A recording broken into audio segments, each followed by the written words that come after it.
in the box. Try the new Cholula Buttery Jack, part of the Buttery Jack family, only at Jack in the Box.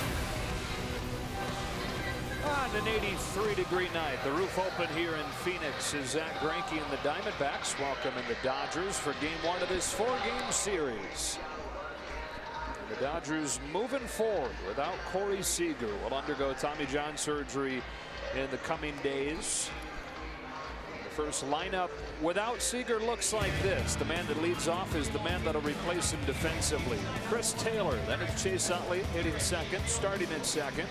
Randall does the catching. Bellinger in the cleanup spot at first.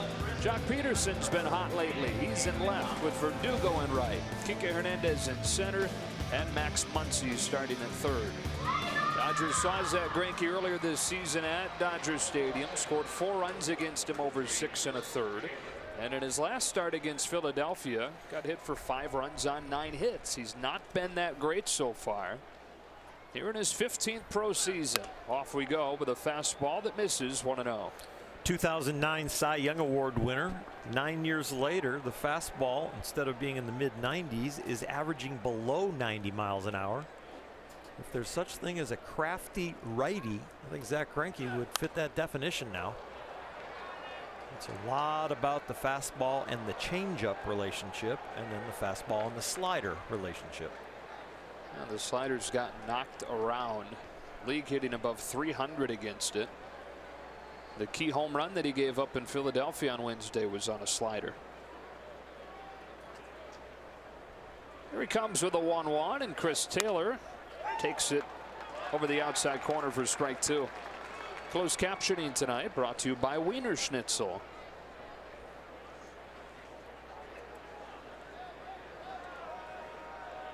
Taylor started his first start against the Dodgers with a home run against him. And here he hits a fly ball the other way that sends Dyson back at the edge of the warning track for the first out.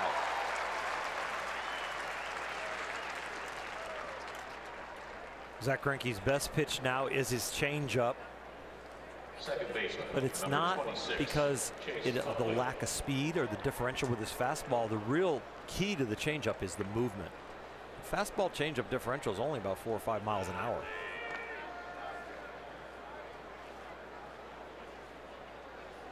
With one away, here's Utley.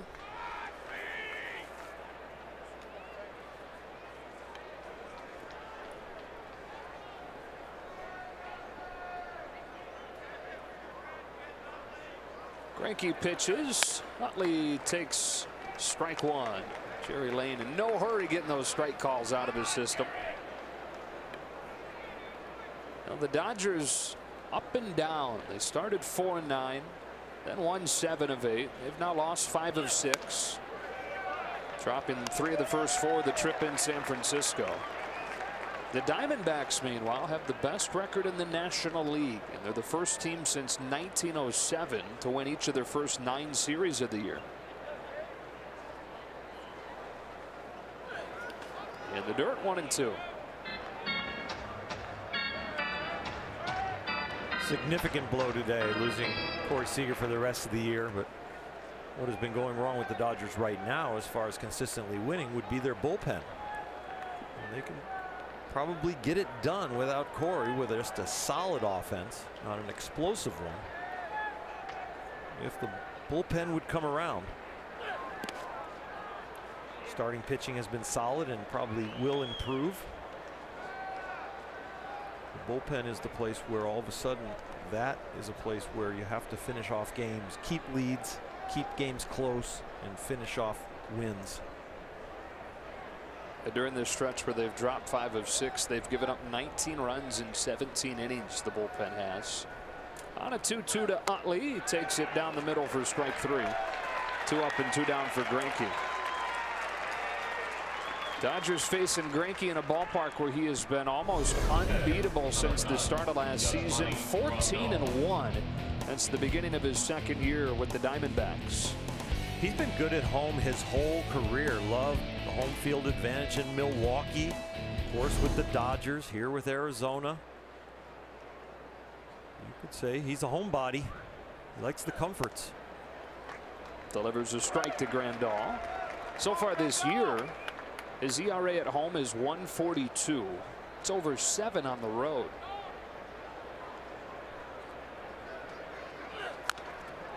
Grandal taps it foul, and it's 0-2.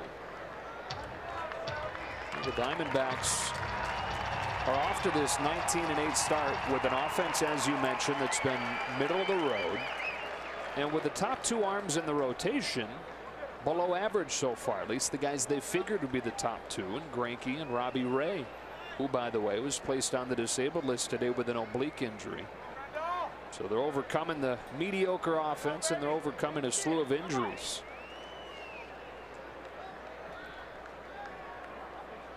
Greinke lets the 0-2 fly. Grandal gets hit. My gosh.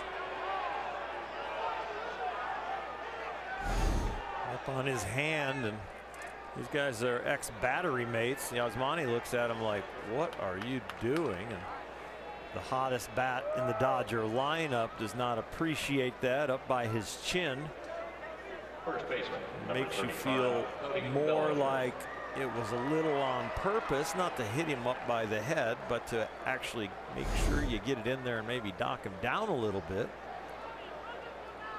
Try to neutralize a hot bat. Zach Greinke has hit 2 batters the last 3 years. It's been Grandal both times. That's a trend. The battery is kind of opposites, right? Maybe they didn't like each other a little bit. Bellinger with 2 out, taking ball 1 outside. But didn't it kind of look like that thing got the knob of the bat, though? Dodgers maybe catching a break in a couple of ways, getting a base runner out of it, and catching a break, and that it didn't hit a body part for once. Ball and a strike on Bellinger, who, of course, was in the news yesterday. We didn't know why he'd been pulled out of the game after a 2-for-2 start. And Dave Roberts telling the media afterwards that he saw a lack of hustle. The ball that Bellinger hit into the gap, thought it should have been a triple instead of a double. 1-2. And that is gone. I think we were down there at BP around the cage hanging out, saw Dave and Cody were just joking around and talking and hugging, and so they're back on the same page. All is forgiven and a little bit more concentration.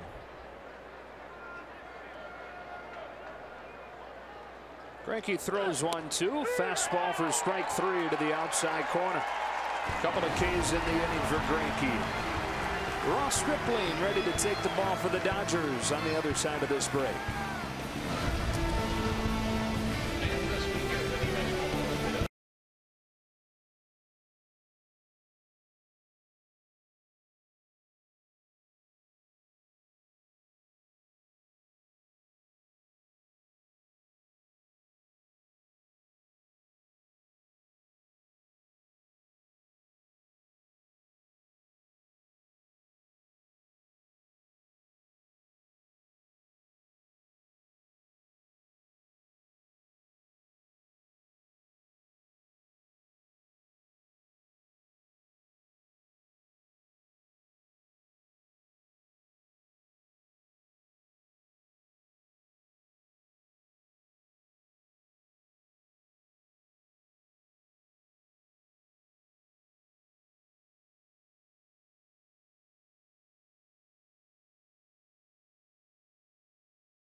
To lead it off. He's having a great year. And it's Gerard Dyson. Goldschmidt followed by Pollock, who's really heated up for the Diamondbacks. Descalso's at third with Jake Lamb still on the disabled list.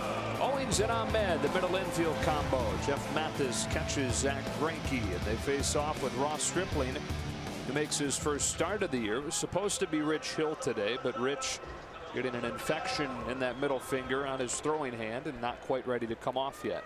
Ross Stripling can do it all, and I think Dave Roberts, with the top of the order coming up at the beginning of the game, wanting to play matchup with Ross Stripling right now, but he won't be out there forever. The most pitches he's thrown this year is 37. High is 2 innings pitched 3 times. But I think he likes the veteran on the mound compared to Brock Stewart to go through the first time through the order. His first pitch of the day misses low. All the other pieces that'll come behind Ross from the bullpen, Rick Honeycutt will be able to play kind of matchup of where they are in the lineup.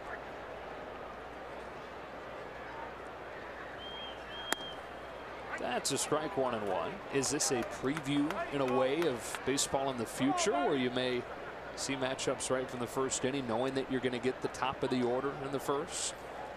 If you have a few outstanding starting pitchers, I could see you having a couple of starters and then also everybody else.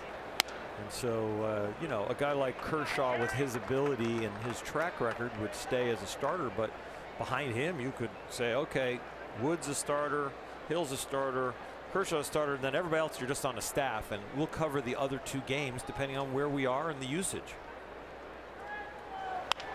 That's pulled off of the hands to second. Chase Utley to throw Peralta out. And we go down to Alana. Guys, Dave Roberts said earlier today that he expects Ross Stripling, or is in hope of Ross Stripling going 3 or 4 innings. Said it was going to be a bullpen game. The fact that Ross Stripling or Brock Stewart were not used out of the bullpen at all yesterday, Brock Stewart certainly another good option as far as providing long relief if Stripling gets into any sort of trouble. All right, Alana. He gets Peralta to ground out to open the night and faces Rod Dyson.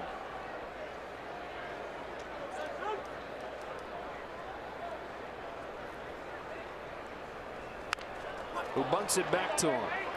And an easy second out. Because you see more and more teams being more and more aggressive earlier in the game when they're looking for those matchups. And of course looking for their best relievers to face the best hitters. That'd be one guaranteed way to get your best arm against their best hitters, would be to have them start the game against them. You know, that would be a way, and you know, there might be like different categorizations of who's on the staff. You might have your guys that are supposedly long men, and they go an inning and 2/3 to maybe 4. And then you got your medium guys that go, you know, they take their own inning, and then you got a few guys that are kind of, these are the guys I can bring in the middle of an inning in a jam, and then you got your closer. Paul Goldschmidt with 2 out, takes strike 1. Well, we could see those roles be redefined. More and more the game is understood as 27 outs, right? And it doesn't matter how you get those 27 outs. Front office is looking for the most effective ways in which to get them. Up and in, 1 ball, 1 strike. And most front offices at this point very open-minded, thinking out of the box. With that in mind, who knows what it'll look like 5, 10, 20 years from now.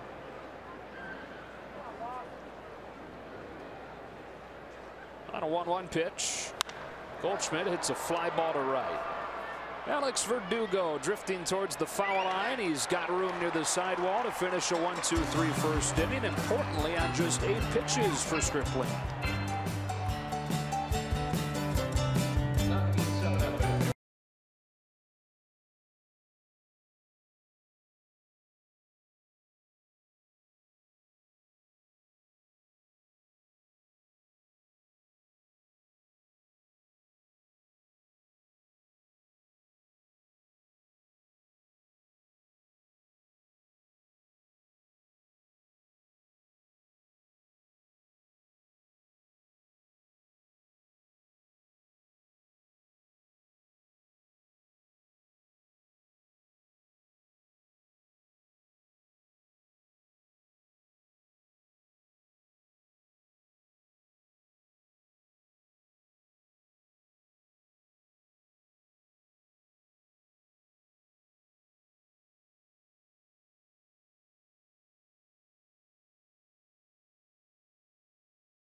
by Keck Medicine of USC. And before Zach Greinke was a Cy Young Award winner, he was a star high school shortstop.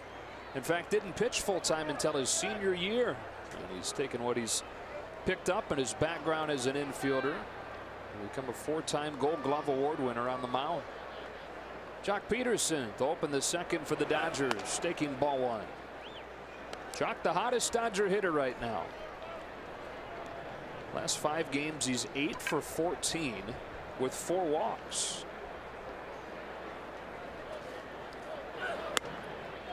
Takes a strike, 1-1. Using different parts of the field now in this hot streak as he continues to have a good approach to all fields, using the left field side, going up the middle, and also pulling it, which is his tradition. It's a strike, 1-2.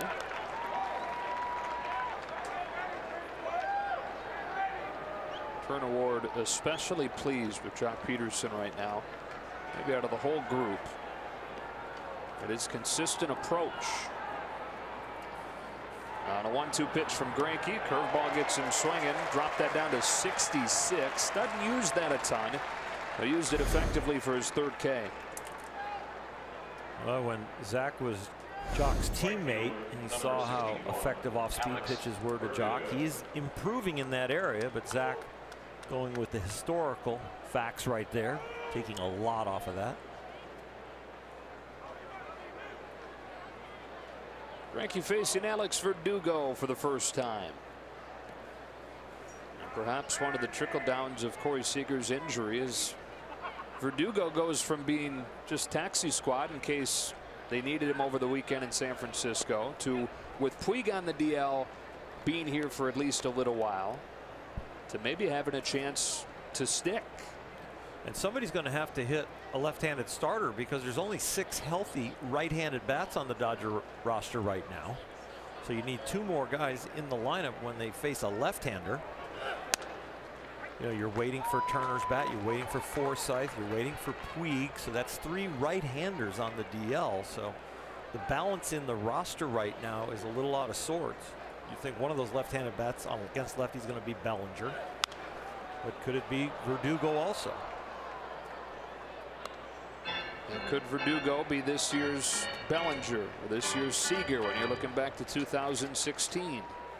Against left-handed starters, you could also see all 3 catchers in the lineup. That's how you get Grandal a righty, and you get Farmer, and you get Barnes. A 1-2 from Greinke.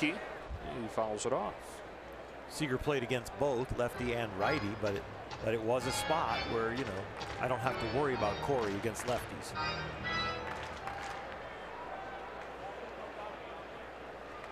Verdugo's always hit both hands. On a 1-2 pitch from Greinke. Fouls it off.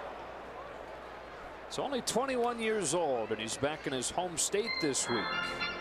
Native of Tucson, Socorro High School, where many teams actually preferred Alex Verdugo as a pitcher. Had a low 90s fastball. The Dodgers drafted him in the 2nd round, 2014, and he's turned himself into one of the top hitting prospects in baseball. On a 1-2. He hits one past Greinke. Behind second, it's Ahmed to throw Verdugo out, 2 away.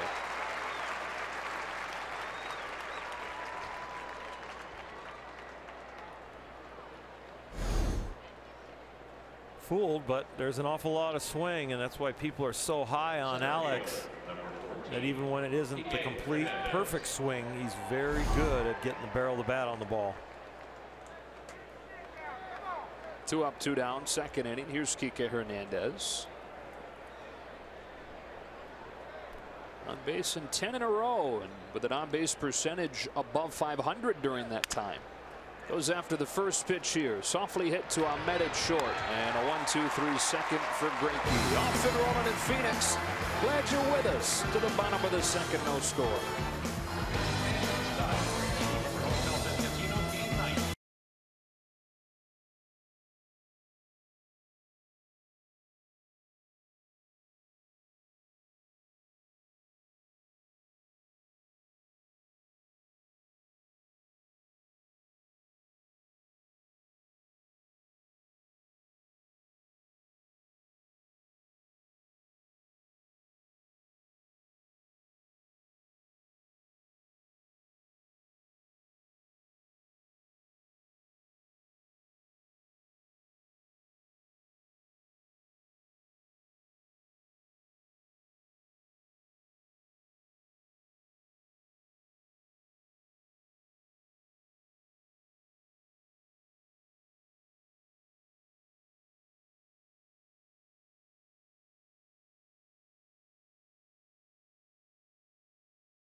Brought to you by Keck Medicine of USC. These are the guys that have made the most starts at short since Corey Seager's debut a couple of years ago. And Dave Roberts said before the game, Chris Taylor is going to pretty much be the everyday guy there for now.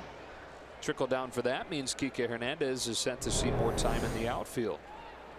You've seen the dazzling plays by Kike, and everybody knows, well, that could have been an alternative. Yes, but he's got so much value to play all over the field on a daily basis. Chris Taylor looked upon as somebody who's going to be in there every day and give him one position. A.J. Pollock leading off the second against Ross Stripling. That's strike one. And keep in mind, Chris Taylor has played about 70% of his professional innings at shortstop. He didn't become a center fielder until he was out of necessity last year because of injuries. This is his natural spot. I'm sure he's going to enjoy it, being in there and captaining the infield now compared to captaining the outfield. A lot noisier in the infield. People to talk to. A little less boring in some long games. Probably upset there's a visit rule. Yeah, that changes the equation. Okay. You're going to have to yell to your guys and to your pitcher, but still get to come in, and it's a lot more social position. Yeah, you do hear some outfielders talk about those long games getting boring and lonely out there.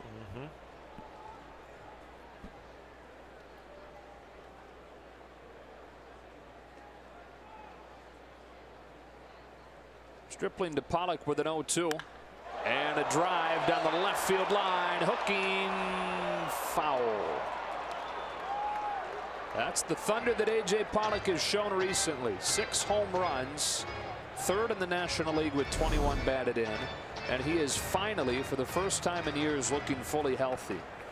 That was sensational pop. I mean, that was big time.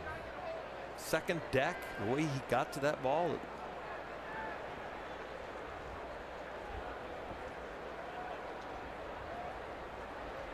Going in there again. And he's hitting it deep again. Down the line. This one will stay fair and leave the yard. Went to the well one too many times, and the Diamondbacks lead 1-0.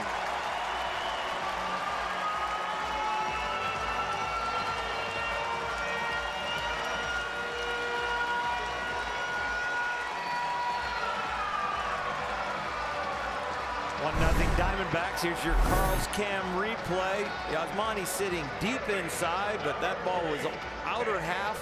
Look more down the middle because of where Yasmani is. I think it's more down the middle. But boy, another very nice swing from Pollock. Why go to the same exact spot after he misses a home run by feet? Yeah, he didn't want to, and I kind of shook my head also, thinking they were coming in almost to knock him down like they did to Yasmani. Yasmani was in there sitting under his hands. Ross just didn't get it in there. 1 ball, no strikes on Daniel Descalso. It goes the other way, sending Peterson back over his head. Descalso with a double.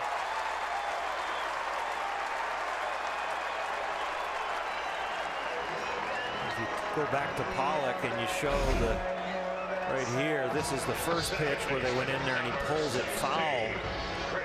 The location was just off the corner. Now the glove is farther inside, but the ball is away, and what you've just done there is turn the field for him. So as much as he had to get his front shoulder and front hip out of the way and barrel it up foul, now he doesn't have to make that move quite as much, and the ball ends up fair.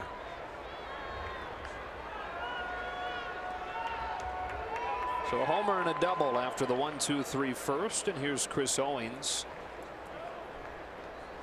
starting at second base for Torey Lovullo today. He's been mostly an outfielder so far this year. Takes ball one.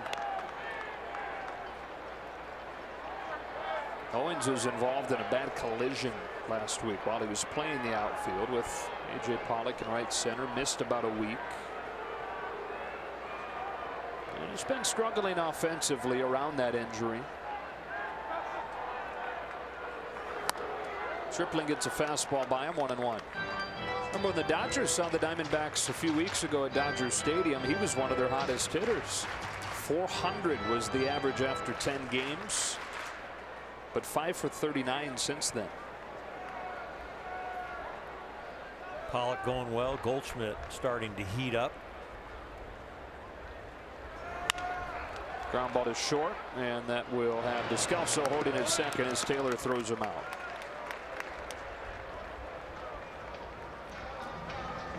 The Diamondbacks, as we've touched on, in a lot of ways beating the odds to be off to the start that they're off to.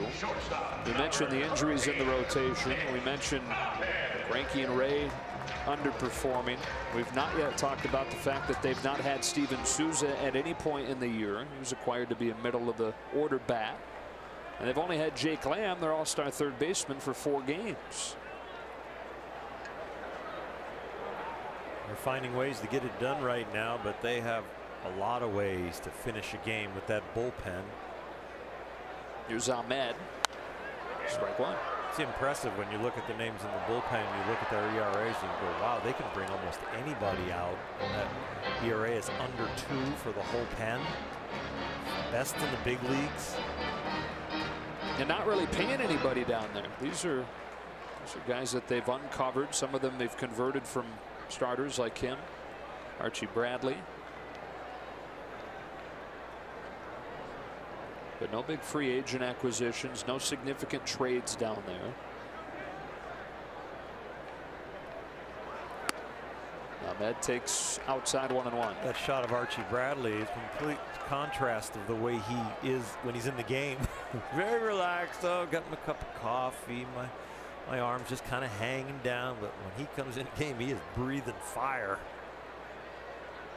Can't carry around that attitude all day. You'd never shut down. You'd be completely tired getting that hyped up early.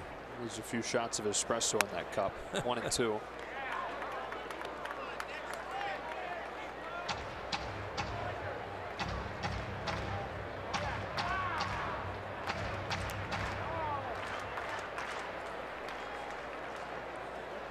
Ahmed's been swinging a hot bat. Been on base in 8 straight and included a 3-for-4 game against Washington yesterday. He's got Descalso at second with 1 out, and on a 1-2 pitch from Ross Stripling, he takes a slider away. 2-2. Ahmed, like a lot of these guys, came into the year talking about a more selective approach. It's kind of a lineup wide thing from Arizona. Swinging less overall, but swinging at more strikes. Tunneling more, looking for certain areas until you get 2 strikes. Yeah, it's kind of the in term, isn't it? Somehow stays alive. I think the thing might have bounced before he hit it.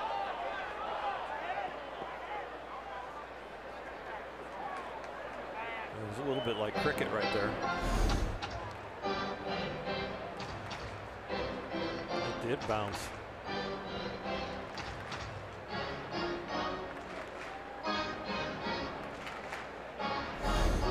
Ended up looking like he was trying to block it from the wicket.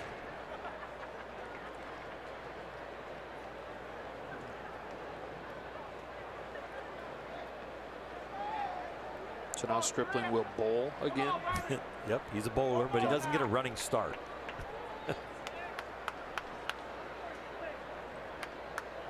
A look at second and a 2-2. Ahmed shoots one down the line, base hit. Verdugo picks it up, guns towards the plate. It's way offline, backed up by Stripling. RBI single for Nick Ahmed makes it 2-0. A couple of mistakes on this hit. Ross Stripling getting the ball up. The breaking ball was down in the dirt that happened to deflect off the bat on the check swing. This one up like a slider that he left up. It's been his best swing and miss pitch, but when it's up there, you're not going to swing and miss. And the second mistake, of course, is that throw by Verdugo, missing everybody. Another runner in scoring position because of that altitude on that toss. Brings up Jeff Mathis with the man at second and 1 out. Mathis swings at the first pitch and fouls it off. Now Mathis this year, who's part of a 3-man rotation at catcher, has a total of 1 RBI, as you see. It's the RBI from the 15-inning game that won the game against Wilmer Font and the Dodgers. The first road game of the year. That's it.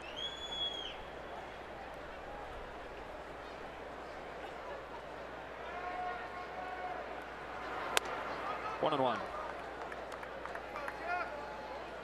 Typically in there for the intangibles, this guy. The defense solid, but the leadership of the staff, what he's normally called upon for. He was called as a pinch hitter there in the 15th inning of that game because he was scheduled to be the only pitcher that was still available. He was going to be the guy that threw the next inning. Falls behind 1-2. The more you tell that story, the more painful it sounds. I'll stop. Yeah. He's only got 1 RBI. It was that one. He was going to pitch. Okay, we had had an advantage offensively. Would have got him out. Takes this one 2-2. This is a big series, Joe. Yeah. I mean, 4 games. They're already up by 7, first place. The last guy to pitch for the Diamondbacks in this series is starting out like a Cy Young. Patrick Corbin, 4-0 with an ERA just over 2.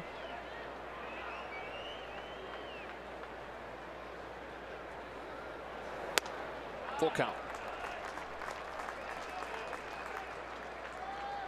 Yeah, you look at the best case scenario leaving the series versus worst case scenario. And man, I mean, things could really swing drastically one way or another. Obviously, best case, you'd leave here within 3. Worst case, you'd find yourself 11 back in early May. Mathis, it's a fly ball the other way, where Alex Verdugo will settle under it for out number 2. Loads up and guns for third, showing off that arm, but Ahmed in there safely. Easy to write the scouting report on Alex's arm. It is a gun. The first one, maybe a little excited. First throw he's gotten to make in the big leagues this year, other than just tossing it into second on a base hit. This one, outstanding mechanics, getting behind that ball so he gets some momentum as he comes in to catch it.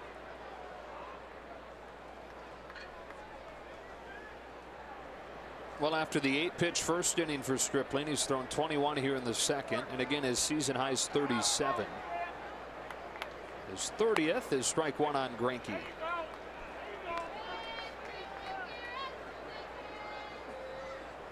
Who is without a hit so far this year, which is an odd thing for him. One of the best hitting pitchers in baseball typically. And he's got an RBI single to left with his first knock. 3-0 Arizona.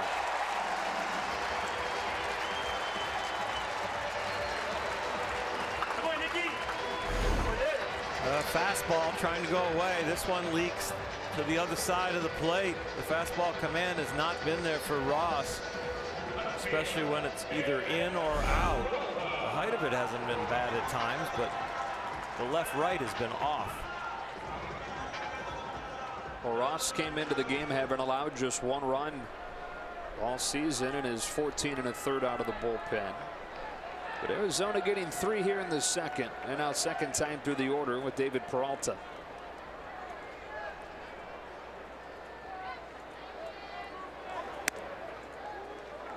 One and out.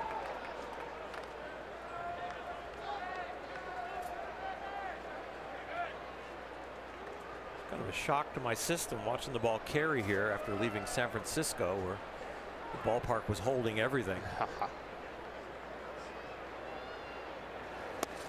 Nice looking change up, 1-1.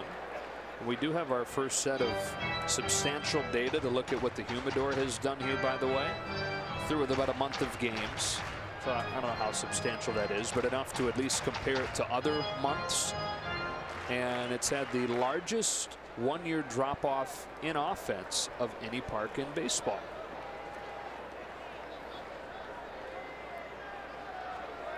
So it's working.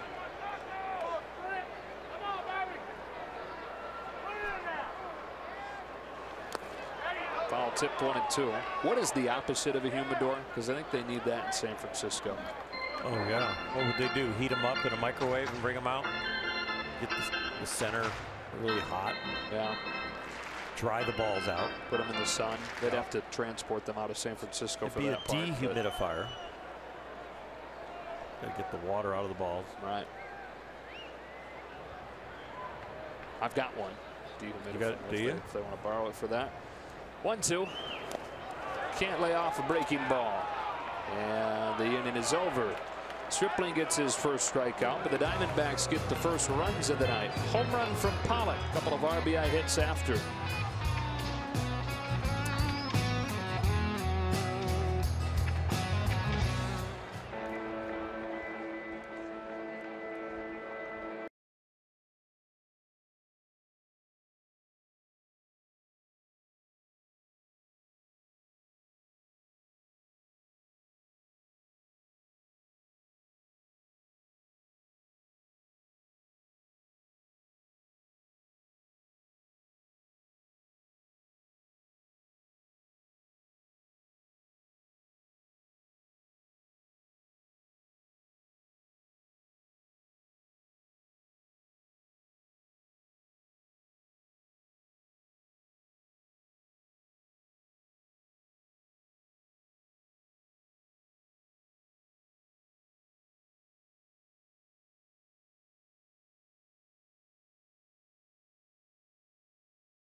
BMW. See a Southern California BMW Center today for exceptional offers, or visit SoCalBMW.com. And by Jack in the Box. Try the new Cholula Buttery Jack, part of the Buttery Jack family, only at Jack in the Box. Beautiful night here in Phoenix. Diamondbacks in front of the Dodgers after 2. Joe Old on Alana. As Zach Greinke gets ready to pitch the third against 8-9-1. 34 now, out of Orlando, Florida originally. Rocks and fires to Max Muncy, who shows bunt and takes a ball. Greinke was the 6th overall pick way back in 2002 out of high school. Debuted 2 years later when he was only 20. But in his second year, and so his first full major league season, Greinke was 5-17 with a .580 earned run average. Once he looks at one just low, and it's 2-1. It was after that really rough first full season that it came out that Zach Greinke was battling anxiety. And soon after, the following spring training, decided to step away from the game. It's a swing and a miss here, 2-2. He's throwing a bullpen session. Things weren't going well. He was coming off a season where nothing went well. And one day just got up and left. Needed to get away from it all. And there was no sure thing that he would ever return to the game. He didn't know at that point. So he went home to Florida. Once he chops one to first, Goldschmidt will feed Greinke for the first out. Started to get treatment, went and saw a psychologist, got him on the proper medication, spent 2 months away from baseball and decided that he wanted to go back to it. And a real testament to him overcoming. 3 years later, he was a Cy Young Award winner. Now here he is in his 15th year. He's one of the best pitchers in the game the last decade and a half.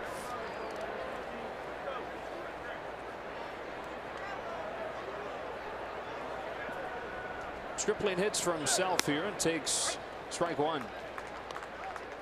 It wouldn't surprise me that the link of why he pitches so well at home, no matter what the home ballpark was, that he feels more comfortable even still with the fans that are mostly cheering for him.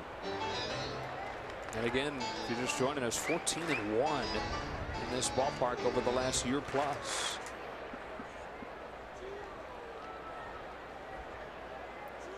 2015 for the Dodgers, he was 10-1. 2011 in Milwaukee at home, he was 11-0.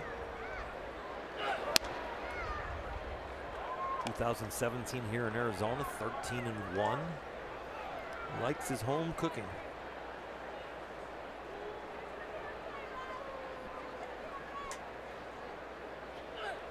He's got his 4th punch out and 2 away in the 3rd.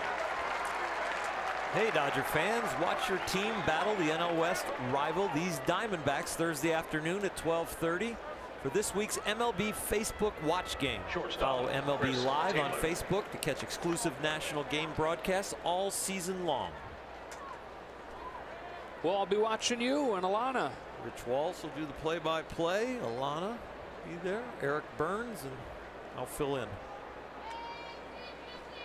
That's all. It's going to be quite a day. No commercials. Straight through. That's what I'm hearing. If I ever need to get up and go to the bathroom, I guess Alana will just take over. Chris Taylor, 2nd time up there today, takes strike 1. Fly to right his 1st time. Has 1 hit against Greinke in his career, and it was a home run to start Greinke's last start against the Dodgers.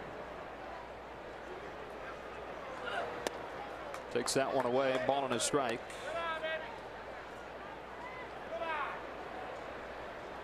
Taylor to be the everyday shortstop now.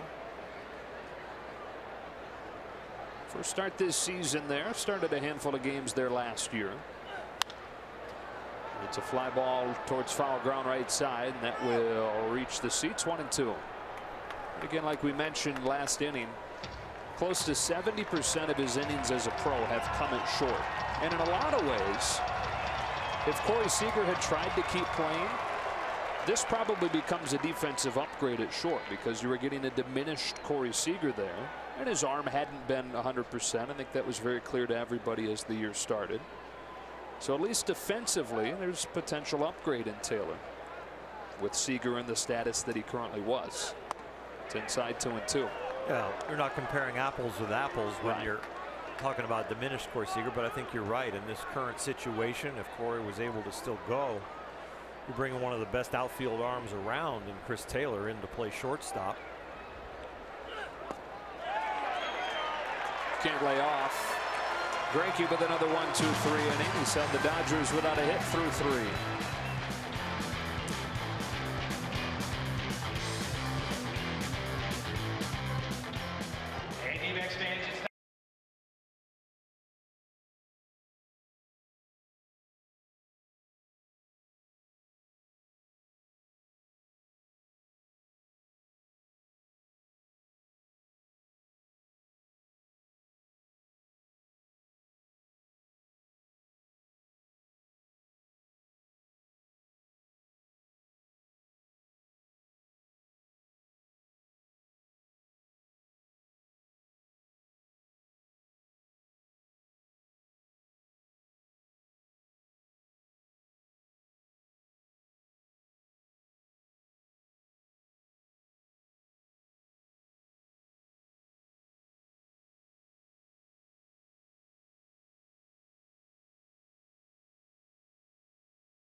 Cody Bellinger retraces his baseball roots at his family's home right here in Arizona and reflects on winning the 2017 Rookie of the Year award. Don't miss Backstage Dodgers, presented by Cadillac, Friday after the postgame show on Sportsnet LA. A few guys with Phoenix and Arizona connections on this Dodger roster. As Ross Stripling pitches a strike to Gerard Dyson. Bottom three, 3-0 Diamondbacks, getting all three last inning. And Stripling with his next pitch will match a season high. This is low, 1-1. Now Ross, a guy who first couple years of high school, baseball was not at the top of his list. Basketball was his first love. Also played football as a wide receiver. In fact, going into his junior season, he was still on the JV in baseball. And then basketball, that first love, broke his heart. He broke his leg playing basketball. So had a little more time on his hands and decided for the first time to give pitching a try. That wasn't until he was 16, 17 years old. Dyson lays off 2-2. So he makes the varsity as a pitcher his senior year. That's not enough time to get any attention from scouts or anything, let alone pro scouts. So he's got some offers from junior colleges, but wanted to go to a 4-year school, wanted to get a finance degree, chose Texas A&M because they had a great finance program. And then his dad talked him into just walking into the baseball coach's office unannounced, seeing if there might be a spot for him. At first, there wasn't. But then Nathan Eovaldi, who was on the Texas A&M staff, the Dodgers drafted him, and he chose to sign, or he was headed to Texas A&M. Dodgers drafted him, decided to sign instead of going to Texas A&M, and so a spot opened up. They needed a pitcher. They brought Ross on. By the time he finished there, he was a draft pick in the 5th round. A pop up in front of the dugout. See if Muncy has room. He does for the first out. You never know.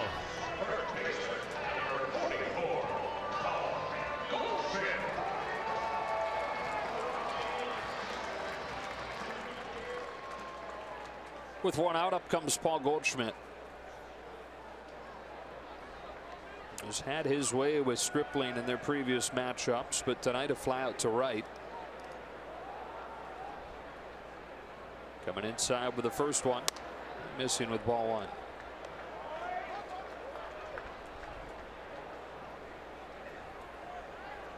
Couple Houston area guys facing off.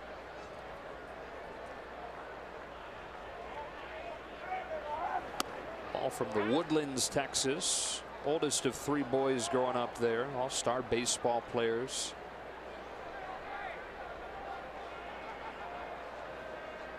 A little bit like Ross. Wouldn't until later that baseball was his favorite. He was a soccer guy. It's a bouncing ball towards the middle. Utley knocks it down, but has no play. And Goldschmidt aboard with a 1-out infield single. Brings up A.J. Pollock, and we take a look at our Land Rover Performance Spotlight. His 2nd inning home run, number 7 of the year for him already. Ross made a mistake on the location. Pollock made him pay. Back-to-back fastballs in. The second one did not get in.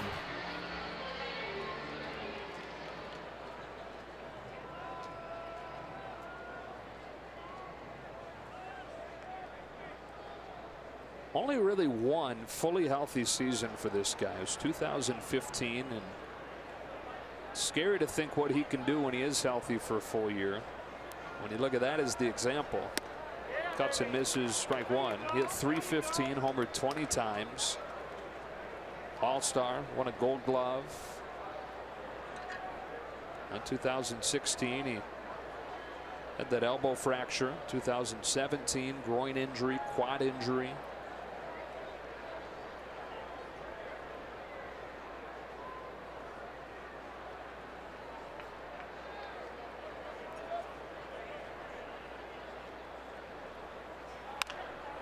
Cue shot to second. Utley shovels it off to Taylor, and that's all they'll get. 2 out.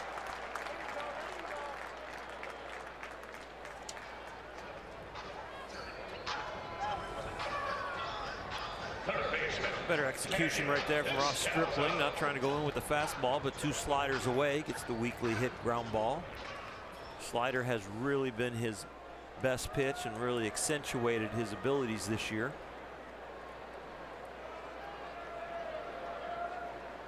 Runner at first with 2 gone, and Descalso hits. Some stirring just now down in the Dodger bullpen. Stripling trying to give him at least 3.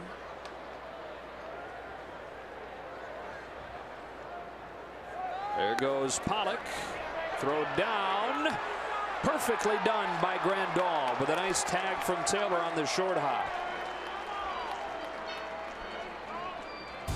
Outstanding throw right in the area on the correct side of the bag, but an even better tag. Keeping your nose right in there. Got him on the first try and the second try and the third try.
The news of the day, a devastating blow to this team as Corey Seager lands on the DL for the entire season, having to have Tommy John surgery. Not the only key part of this Dodgers team or Diamondbacks team that is on the DL. You can take a look at what the Dodgers are dealing with here. Of course, Rich Hill and Yasiel Puig should be back soon. No timetable as far as Logan Forsythe, Tom Kohler, or Justin Turner.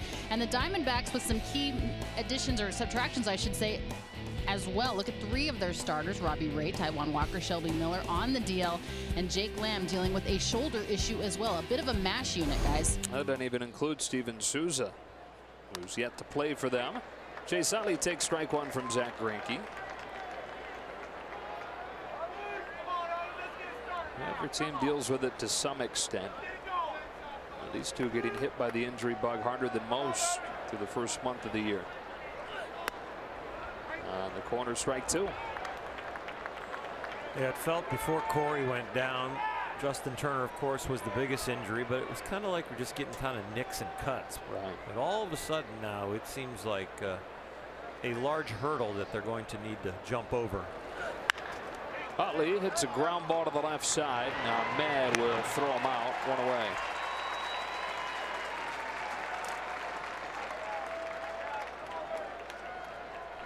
And of course, your mind starts to wander to externally. Do they look and try to find somebody to bring in to replace Seager, to supplement the lineup? And I think that before that happens, they're probably going to want to see what they look like now. And then after that, even Farhan Zaidi agreeing with this. The question was posed to him before the game today.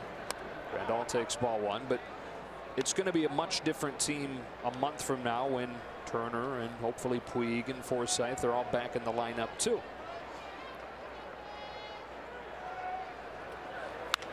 Grandal rips one towards right center field. That's going to split the gap and bounce to the wall. First Dodger hit of the day is a Grandal double with 1 out in the 4th.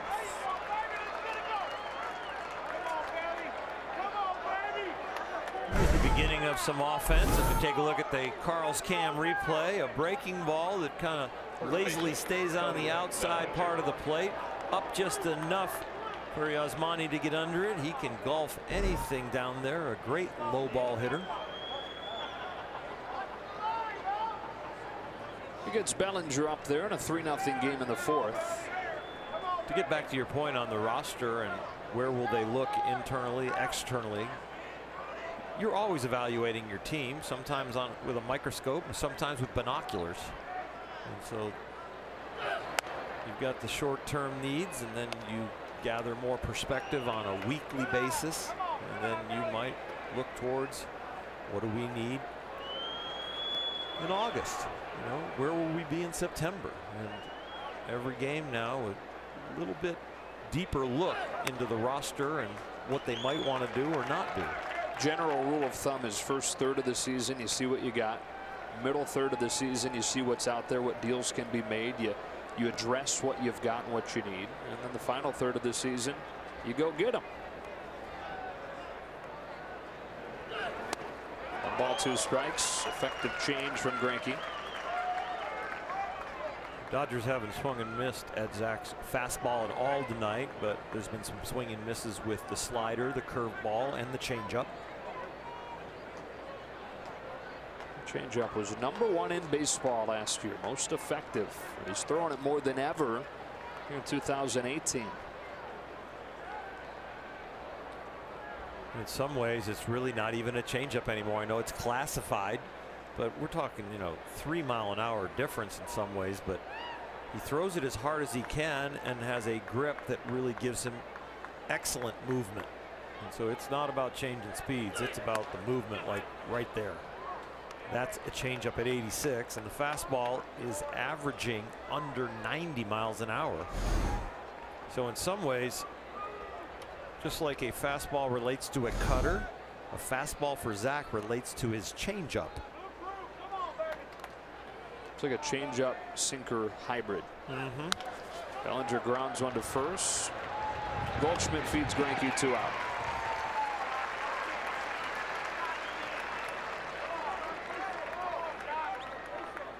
It's not a sinker, it's not a change, but it's somewhere combination between a sinker and a change.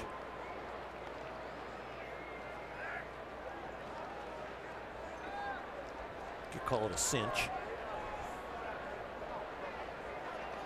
2 out chance for Peterson. I saw him shorten up yesterday in San Francisco with 2 out to bring a runner home.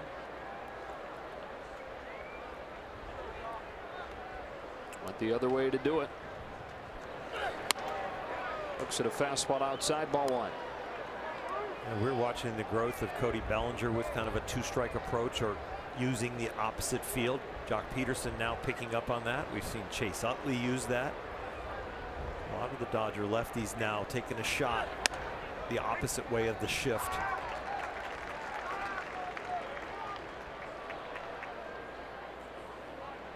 Arizona kind of cleaning up their shift a little bit, maybe because of Jock's new approach.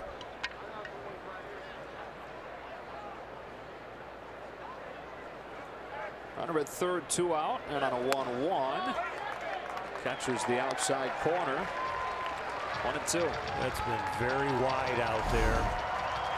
Jerry Lane rang Cody Bellinger up in his first at bat. That was worse than that one.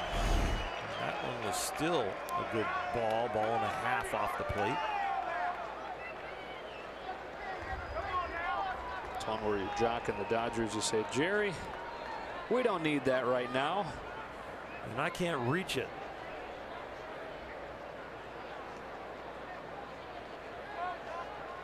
Greinke rocks and deals 1-2 in the dirt, stopped by Mathis.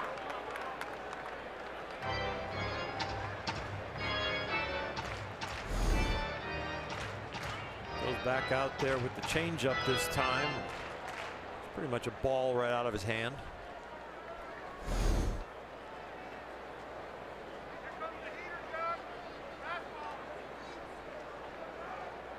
Grandal at third, 2 out. 2-2 pitch. Strike 3 called. And again, looked like it was off of the plate. Jerry Lane rings him up, and Grandal stranded at third. This is not a strike. Not close.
between innings. With everything that's gone on, with Corey going down, Justin not back yet, Puig down, Dave Roberts is brewing, I'm sure. And if that strike zone to left-handed hitters of the Dodgers continues, I wouldn't be surprised if we see Dave get rung. 3-0. Fourth inning. Ross Stripling back out there, having already thrown 10 more pitches than any other outing this year. 5-hitter Daniel Descalso takes a first pitch change for a strike. Doubled and scored in that 3-run second.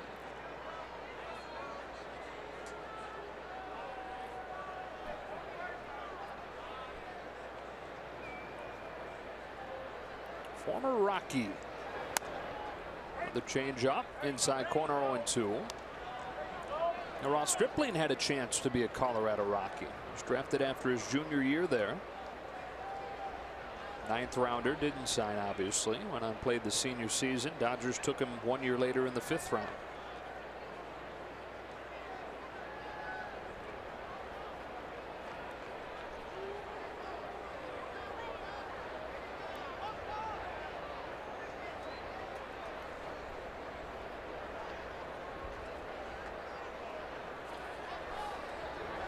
And the dirt 1-2. During that senior season, Stripling noticed that his start day happened to fall on the same day as graduation. And so he talked with his coach, hey, any chance I can flip around with my roommate, who was Michael Wacha, now pitching in the majors? Head coach said, no, we're going to keep you on schedule. So he had to miss graduation, and that was a bummer, but he went out and threw a no-hitter that night.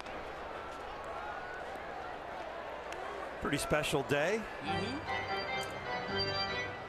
Could have been special both ways if he'd have flipped the rotation around, go to graduation. Since he didn't, I'll throw a no-hitter.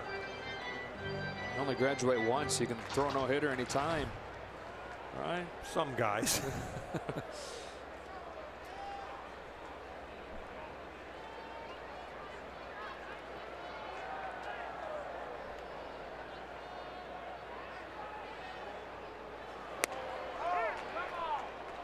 Strike 3 caught on Descalso. Dodger fans, time is running out to secure the 11-game mini plan feature. The remaining bobblehead giveaways purchased before May 9th versus Arizona, when the first 40,000 fans in attendance will receive a Justin Turner bobblehead presented by State Farm. Visit Dodgers.com/mini-plans. That's why you didn't walk at Bowling Green, right? You were throwing a no-hitter. I threw a no-hitter, but I didn't graduate. It was a joke. I know. Chris Owings. Yeah. I was academically ineligible my freshman year.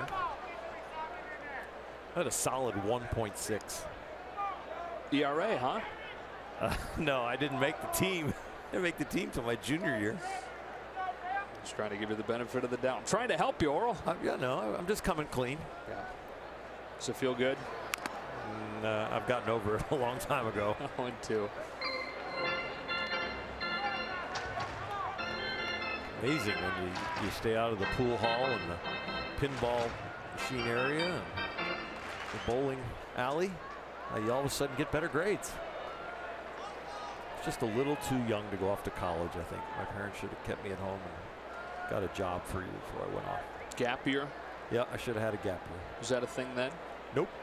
0-2. Ball one. Flunking out was. I can tell you're disgusted with me. No. Yeah, because no, you're like a straight A guy. Oh. Probably graduated early. No? You're guilting me here, Oral. Oh, no. You did. That is a foul ball. Still 1-2.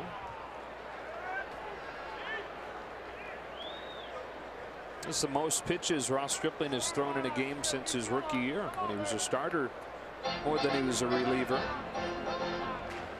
Next one will make 20 more than any other outing this year. You got to believe this will be close to his last inning.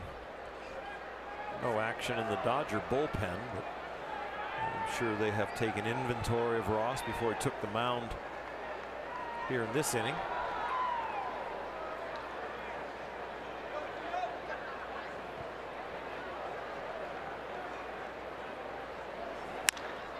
Owens taps it to short for Chris Taylor. 2 out.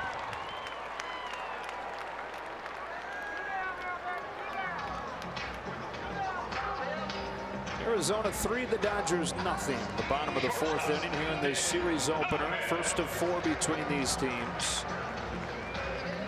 In the middle of the mess, the Dodgers have a sweep over the Diamondbacks in the division series, but in the regular season, the Diamondbacks have won 11 of the last 12 meetings, including 5 of the 6 this year.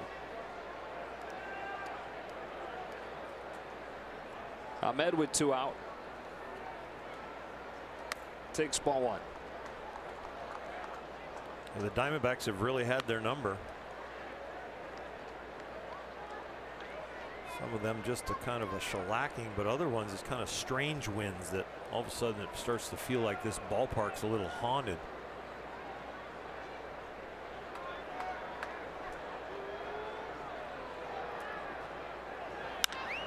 Ahmed strokes one to left center field.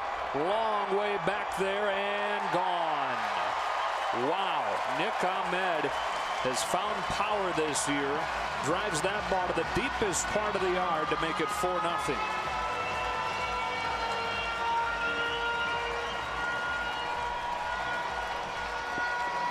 So used to a swing from Ahmed like that just being a routine fly ball, but he has changed his philosophy and really increased bat speed and effort. And in doing that, he's not only gotten a more accurate bat, but of course a more powerful bat. Humidor or not, the ball is carrying very well here tonight. Second home run against Stripling. With 2 out, it's Jeff Mathis, strike 1. Tends to carry better with the roof open. And yeah, that thing. Wow.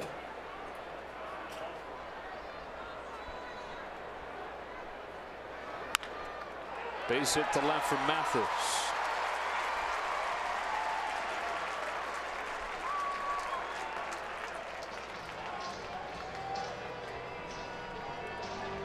We talked about Nick Ahmed opening up his swing and kind of incorporating the whole tunneling philosophy you're hearing from a lot of teams recently, zoning in on one particular portion of the strike zone. Well, for Ahmed, the data shows that he's just stopped swinging at low pitches and leaving those low pitches down, hacking at pitches that are middle and up, and you're seeing an increase in fly balls because of it and an increase in the power numbers because of that. Ball 1 on Zach Greinke. You wonder how soon teams will adjust back and just start pounding the bottom of the strike zone where they can, it looks like at this point, steal strikes from him.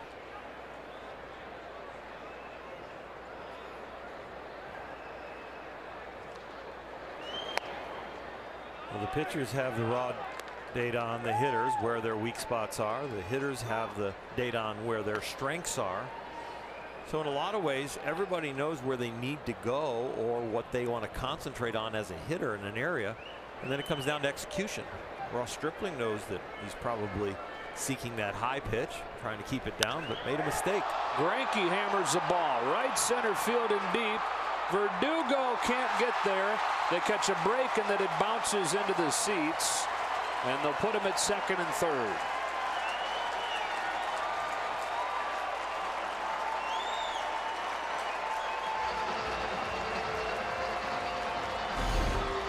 We've seen Alex Verdugo run some very accurate defensive routes. And this is what tells me, the way this ball curves on him, that there's an awful lot of wind out there.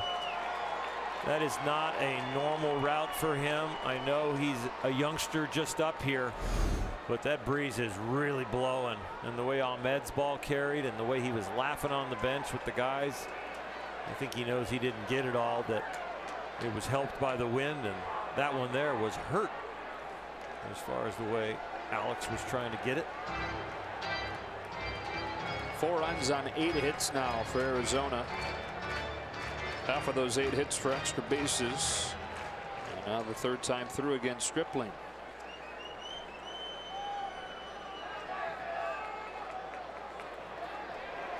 Brock Stewart close to ready to go. They'll put Peralta on to load the bases.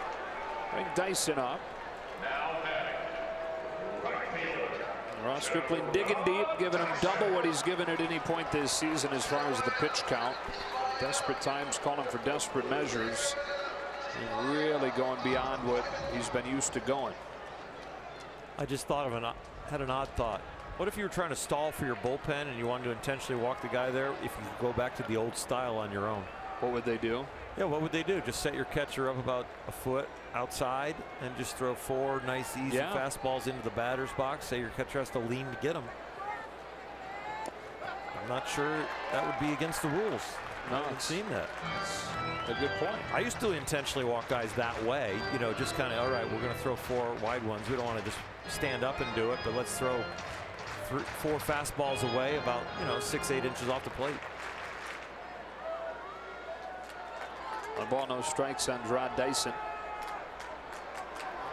Very important hitter here for Stripling. Try and keep the Dodgers within range.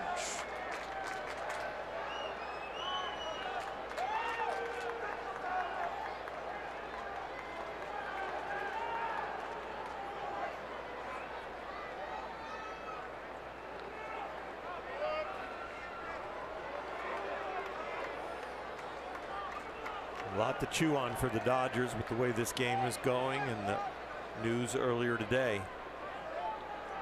Take a concerted effort to climb back into this one. A pop fly. Foul ground at third. Muncy. That's the inning. Diamondbacks get one and a home run from Ahmed. Ross Stripling gives them 4 innings. Can the offense give him some support?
Dodgers baseball on Sportsnet LA is brought to you by your Southern California Toyota dealers.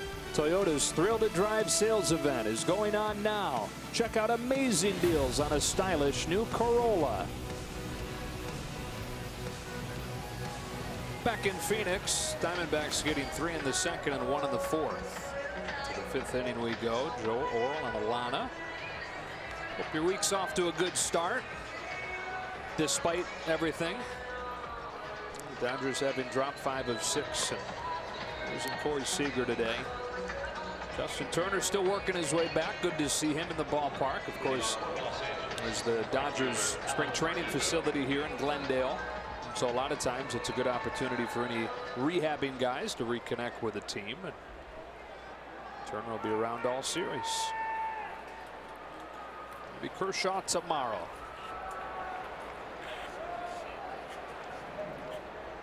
Alex Verdugo leads off this 5th inning against Zach Greinke.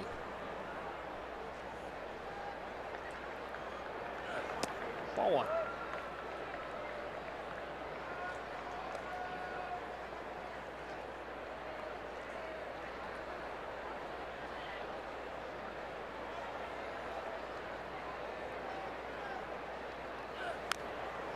Ball and a strike. Zach Greinke quietly throwing a 1-hitter. Yeah. Seems like the story has been Corey Seager and then Ross Stripling giving up the home runs. Alex Verdugo struggling a little bit there in right field with the wind and his overthrow, but on the Diamondback side, Greinke's throwing the ball very well, something he hasn't done much of this year.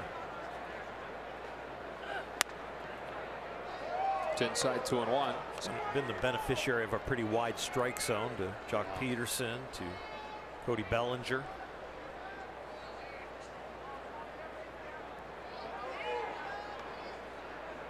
Here comes his 2-1 pitch. Verdugo takes ball 3. He's got 6 Ks today. He's not walked anybody. Only one Dodger has reached. Grandal twice. He was hit and has that lone hit you mentioned, which was a double. Another 21-year-old, Alex Verdugo. Swats one foul.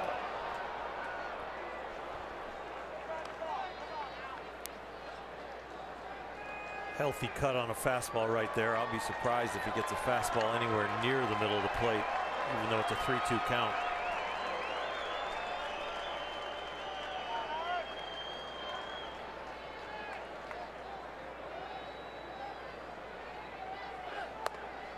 Missed up and away. That's a leadoff walk for Verdugo, who last year walked more than he struck out as a 21-year-old in AAA.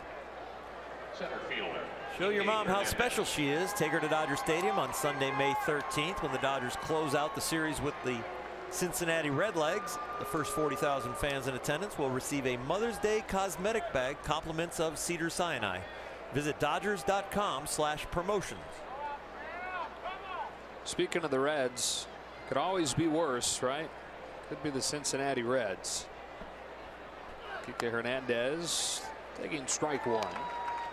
Cincinnati's 7-22. With what the Dodgers are going through right now, I mean, on the bench, if you're not pitching, if you're part of the bullpen, but you're down there or wherever you are, even on the team starting in the game, you have to be intentionally enthusiastic. There has to be a motivation there to keep everybody pushing in one direction right now. Can't let a haze come over the team emotionally. You got to kind of trick yourself then, right? Because you're bummed about your buddy being done. You do have to trick yourself, and you can't get into a waiting game. I'm waiting for Logan to come back now. I'm waiting for Justin to come back. When's Puig coming back? You know, when's Kohler going to be ready? You know, you've got to take it in a very present tense. Put blinders on. Do your individual thing and contribute to the whole.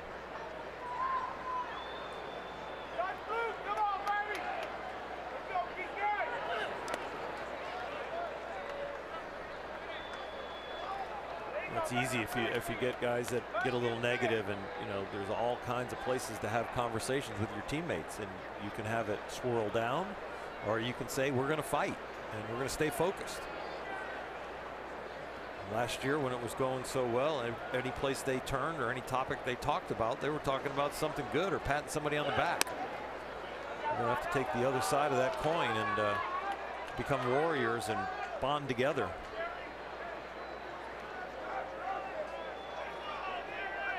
Greinke not getting the same outside corner to right-handed batters as he is left-handed batters. Hernandez happy about that. Still in there at 2 balls, 2 strikes with Verdugo at first and nobody out in the 5th. Kike has been a very good fastball hitter this year. Mathis having trouble getting on the same page with Zach. Zach was looking like he wanted to default to the fastball. I'm not sure Mathis wanted to throw it. Yeah, especially inside. Kike, one of the highest slugging in baseball on inside fastballs. Went to an off-speed pitch down and away, full count. Mathis convinced Zach that no, we don't want to. He shook 3 times. The last sign he got to was a fastball in, and Mathis called timeout like, no, we can't go there. Not against this guy. Not many catchers override and overrule Zach Greinke, though. Yeah, and he overruled himself because he gave the sign. He goes, no, no, no, we're not doing that one. Timeout. Back-to-back 3-ball counts after he didn't have a single one over the first 4 innings. Payoff. Got him swinging. Crafty righty on the mound. The rest of his career when he is going to be on, it's going to be because of location, changing speed and direction. The velocity has been gone for a while, but now with the average fastball under 90 miles an hour, he knows how to get it done no matter what the velocity is. Another one of those pitching geniuses, right? Like Johnny Cueto, who's found a way to reinvent himself with his stuff not quite what it once was. One out from Muncy, who takes a breaking pitch for a strike. Do you think we'd ever see Zach Greinke go to the twist and the shimmy shake? I don't know. Perhaps. Maybe, but I'm not sure his arm could take it, because his has always been a very linear delivery. I think he does a lot of that because he wants to stabilize and put as least amount of pressure on his elbow and his shoulder. And he does pay attention to that stuff, so I think you're maybe right in your instinct that it's not something he'd go to. If he thought he was going to go there, he would already done it. Yeah.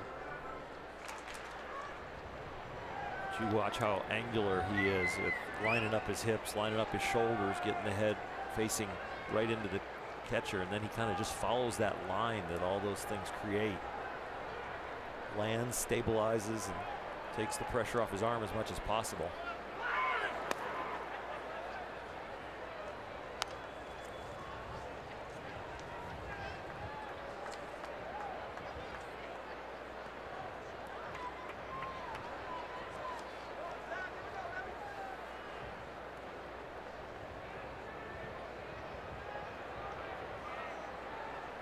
Verdugo's at first. One gone, fifth inning.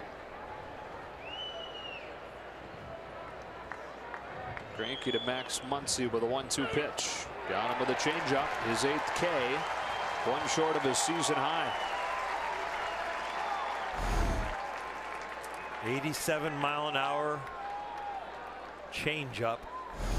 Rather call it almost a sinker slash Taylor than a changeup.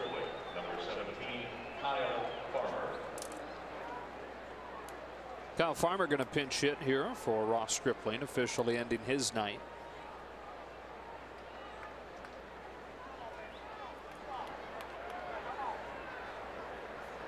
Farmer had a good weekend in San Francisco. First career 3-hit game. And really the third baseman in general did. That's been a sore spot for the Dodgers without Justin Turner. Dead last in baseball in many categories at third. But over the weekend, he and Muncy combined to hit almost 400.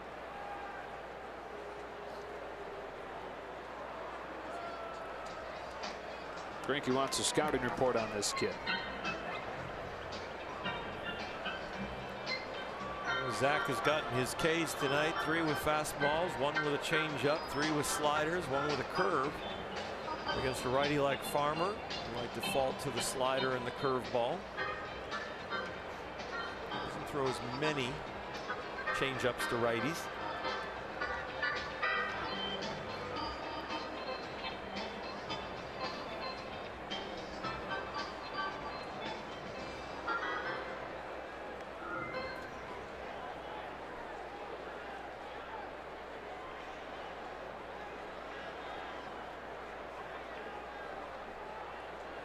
He's got back-to-back strikeouts after the leadoff walk.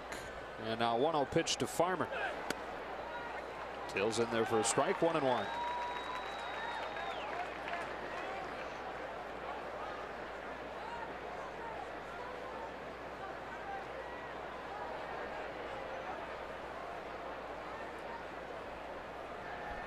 Final line for Stripling. Farmer sprays it foul, 1-2.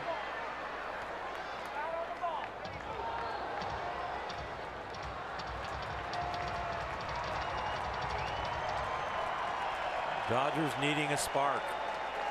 Spark that turns into a fire. Even though there's 2 out and 2 strikes, there's still something to give them a little momentum. Greinke on his heels. Breaking ball yanked softly to third off a bounce. Descalso goes to Owens to finish the inning. Halfway home in Phoenix, Diamondbacks 4, Dodgers nothing.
In the second, 1 in the fourth for the Diamondbacks, and we go to the bottom of the fifth. We welcome inside Joe Davis and Orr Hershiser, and Ross Stripling gives them 4 innings, no run support for him yet. Now we get our first look this year at Brock Stewart.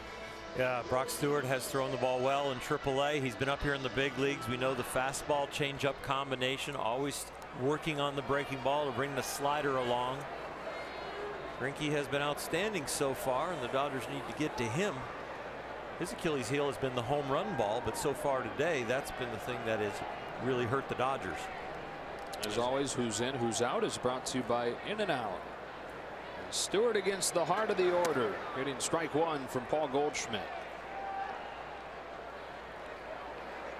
Diamondbacks get those 4 runs on 8 hits against Stripling, including a couple of home runs.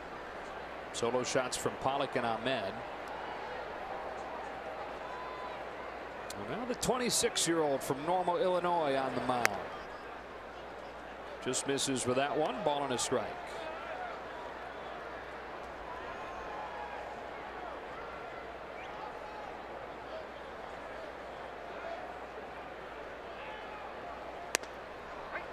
Bottom of the zone, 1-2. On his major league debut 2016, a couple of months after he started the year in A-ball. Something nobody had done for the Dodgers. A guy named Hideo Nomo did it. They start a season in A-ball and make his major league debut soon after. He had 2 games in A-ball that year, then got bumped up to AA, spent 9 games there, 7 games in AAA. And before he knew it, he was in Milwaukee making that major league debut, June of 2016. He gets Goldschmidt swinging wildly for the first out of the 5th. And a good start to his major league season. And Brock Stewart, his out pitch is mainly his changeup, and that's what it was right there. The changeup down. Goldschmidt, you don't see him chase that much. He's picking the ball up out of Brock's hand. Talk about separation between the fastball and the changeup. Brock Stewart last year had one of the biggest separations in the majors. In fact, the 6th largest differential between fastball and changeup out of 250 pitchers. His first one to A.J. Pollock is inside, ball 1. Dodgers have always loved his makeup. He's one of those attackers. You don't jump that from A-ball to AA to AAA to the big leagues unless you're somebody that wants to compete and throw strikes.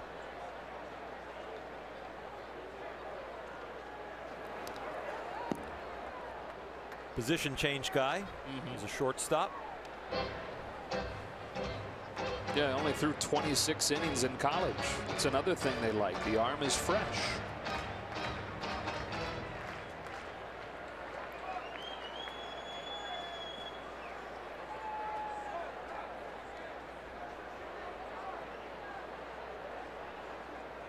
Here comes with the 2-0 pitch, and Pollock corks one in the air to left. He's gone deep for the 2nd time tonight.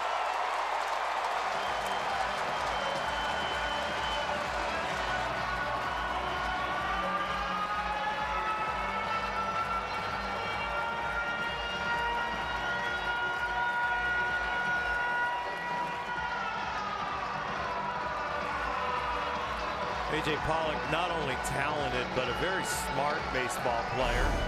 It's the home run earlier on a fastball, and this one, it looked like he is looking out over the plate, knowing the Dodgers are probably not going to come in. His hands and his upper body and his head kind of leaning out towards that to help that swing. It's 3 home runs tonight for Arizona. Then the Descalso takes a ball.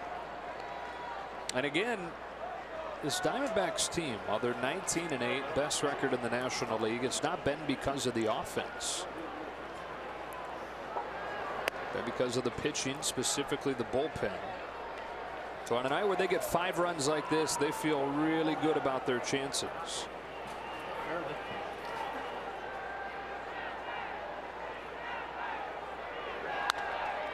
That's yanked to the right side for a base hit. Descalso's second.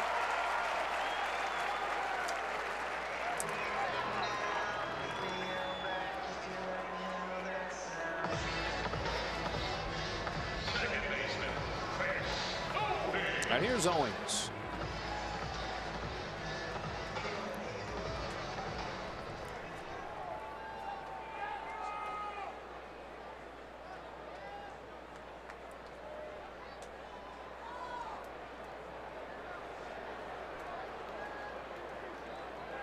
Owens and Dyson, the only players in the order for the Diamondbacks yet to reach tonight.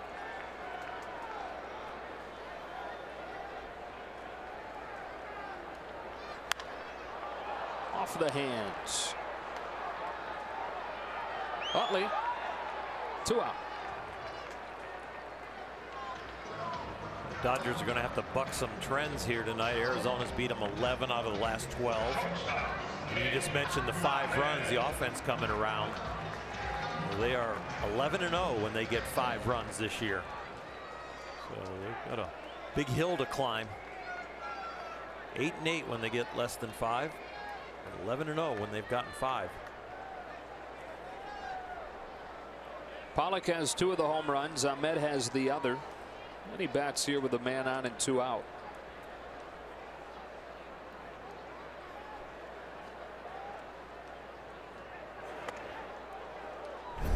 This is his home run in the 4th.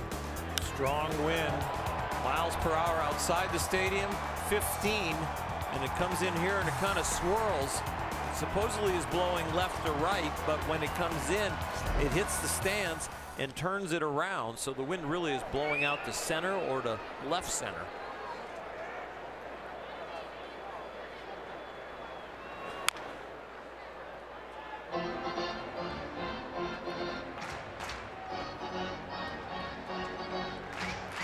Do you have a preference on this ballpark? Just overall feel watching a game, open or close? As a pitcher, if it's blowing 15 miles an hour outside, I wouldn't want it open. That's why I asked as a fan. Yeah, I would say that it probably carries a lot more even when the windows are open too. We just have the roof open tonight. So Randy Johnson in the house. What about just for a game watching experience though? You prefer it open? Oh yes. Yeah. As long as the temperature is 90 or below. I guess that's the cutoff here. Right.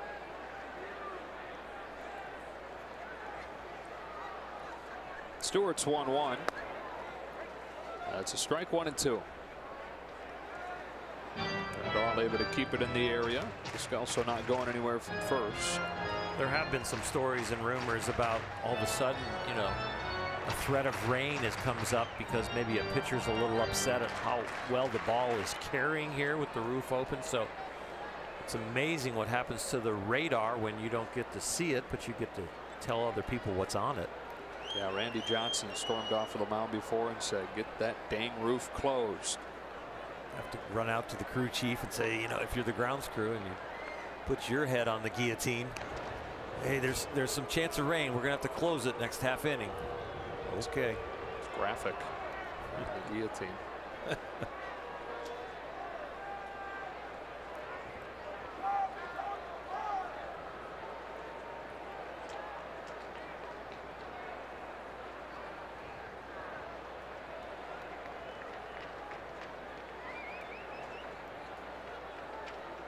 One-two. To left. Ahmed with his 3rd hit of the night. On his way to second, he's got a double.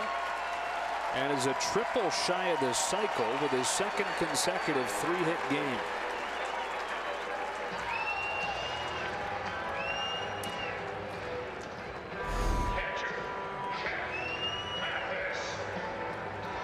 Just leaks across the plate. We saw that with Ross Stripling trying to hit the outside, leaks back to the middle, trying to hit the inside, pulls it away. We talked about the data, but it comes down to execution.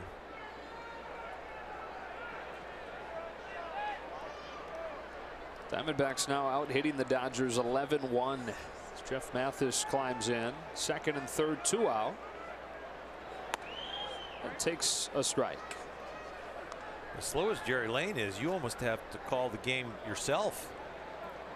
Yeah. You just have to. We'll just see if you guys are on the same page. I want you to go a little quicker. Or not.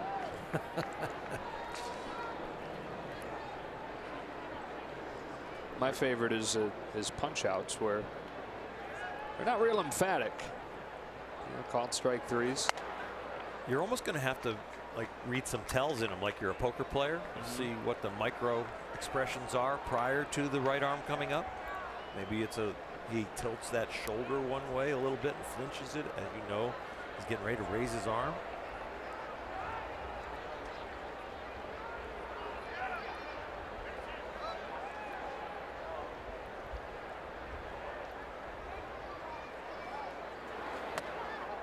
Two and one. Grandal out for a visit.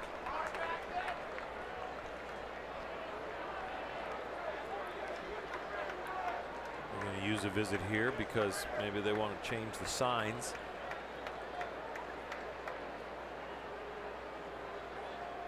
One of the biggest reasons you have a visit like this, when it doesn't really look like you need to settle down your pitcher, is change the signs so that the man on second can't relay them to the hitter.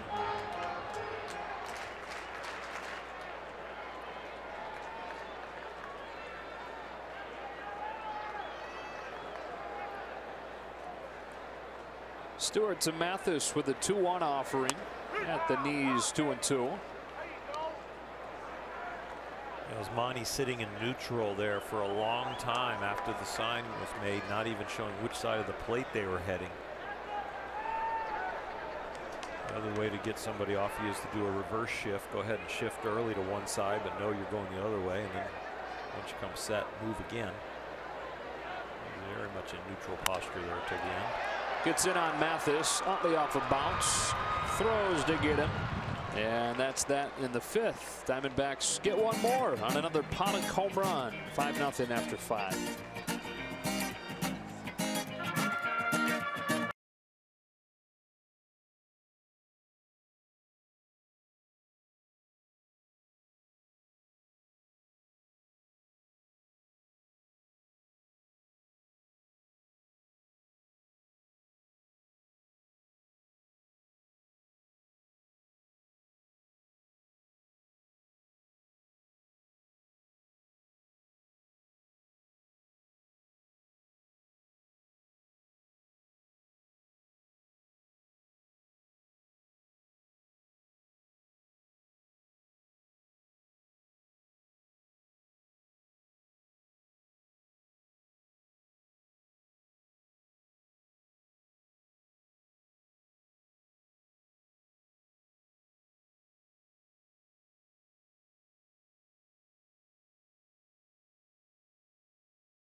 By T-Mobile. Zach Greinke tonight with 8 Ks over 5 shutout innings, having allowed only 1 hit.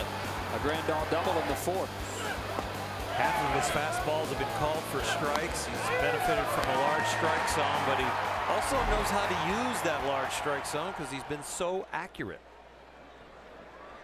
10th time that he's faced the Dodgers since coming to Arizona.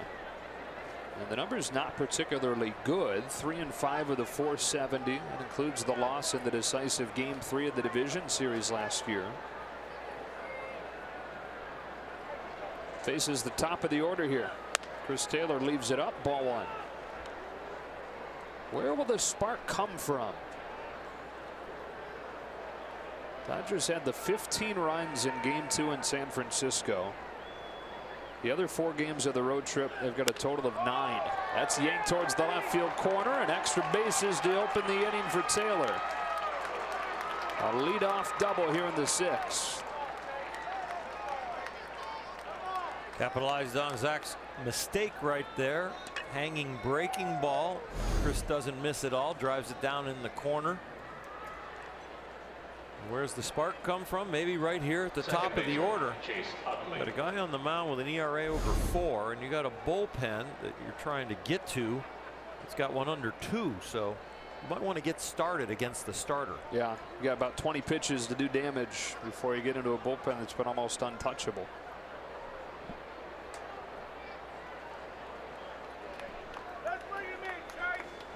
Utley 0 for 2, a strikeout and a ground out.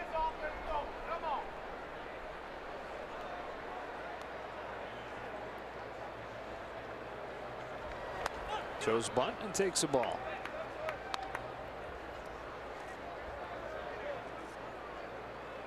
'15-year veteran on the mound, 16-year veteran in the box. Only one older position player in baseball. Ichiro. Both of them look like they're at their exact playing weight when they broke in. Yeah, I guess you probably don't play that long if you don't take good care. 2-0. Marlins owner Derek Jeter, same way. I don't think he was a pound or 2 different than when he retired, when he broke in.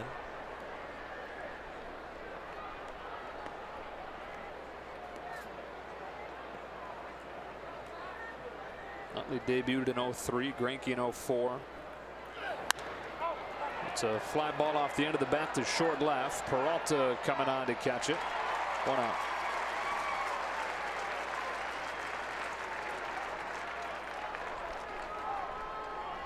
Next 2 hitters very important for the Dodgers. These are the guys that are expected to carry the offense right now. Rondal and Bellinger. And then behind them, Jock Peterson has been hot.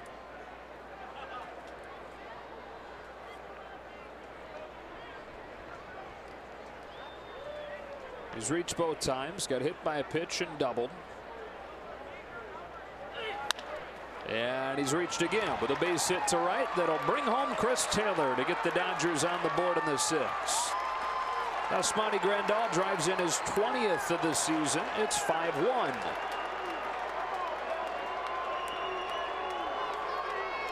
Dodgers looking for a double, a base hit, and then maybe a blast from Bellinger to get back into this game.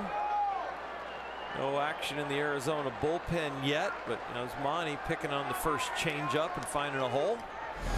It's been good to see him get back at it tonight. He'd struggled to start the road trip. But 2 for 2 with an RBI. Taylor's in to score, and here is Bellinger. You mentioned maybe a double, a single, and a blast. Well, Cody does have 2 home runs against Greinke.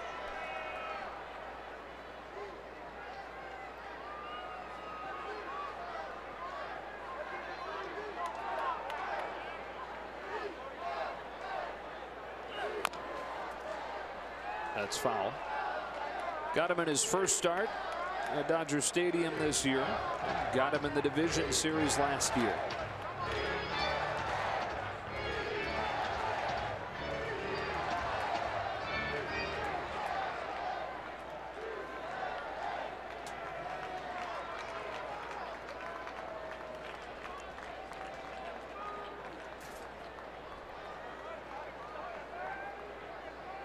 One on, one out, 1-1. Outside corner.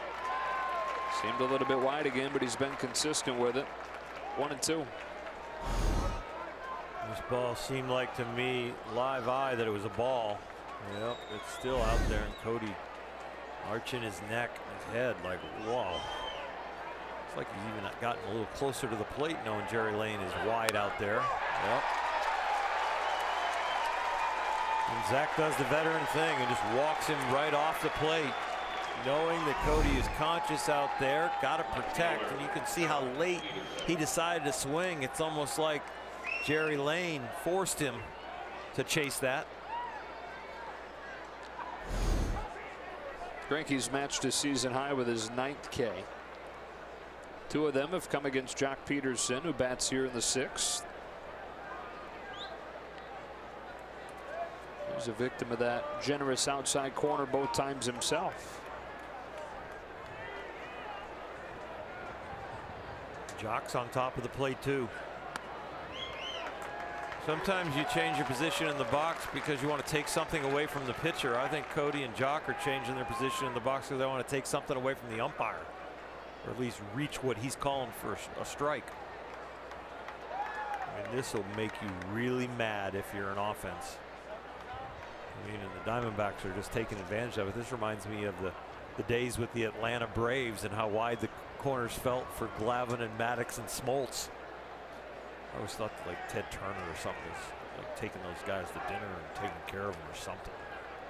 Fun fact about Oral, big time conspiracy theorist. Oh yeah. Peterson down the line, that's a fair ball. Extra bases into the corner. Grandal given the wave. Here he comes. Peterson's got an RBI triple. Thought about heading home with that relay throw getting jungled in short right. Jock Peterson remains hot, and they chip away 5-2 now.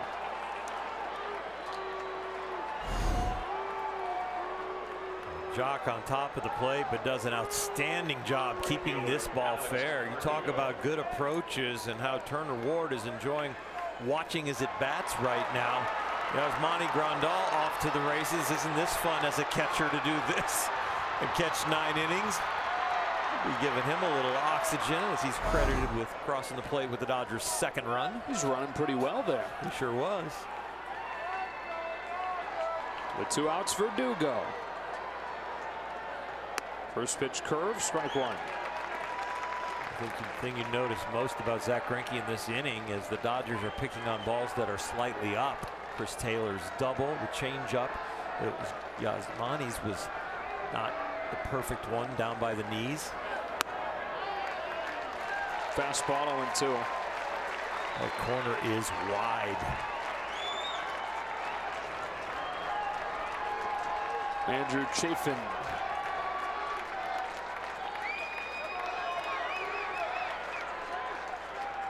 An 0-2 from Zach Greinke to Alex Verdugo. He barely stayed alive.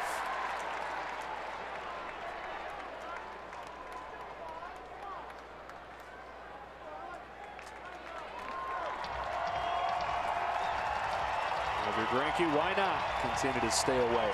Well, we're hoping for a double single and a blast from Bellinger, but just a base hit right here. Get the same results. Get back in this game a little closer.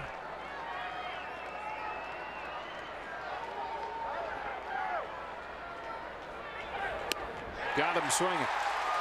But the Dodgers get on the board. RBI hits from Grandal and Peterson to the bottom of the 6th, 5-2.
Is brought to you by Carl's Jr.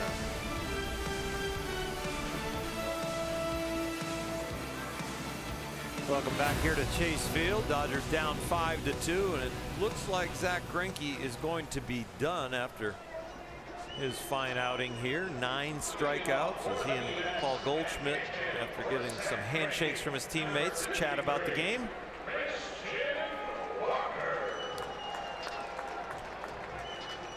Dodgers do get a couple against him. And a 5-2 score to the bottom of the 6th. Second inning of work for Brock Stewart and Christian Walker to lead the inning off against him. Takes ball 1. Walker has not been used much. He's 1 for 12 this year. His only hit broke up Tyson Ross's perfect game in the 8th inning.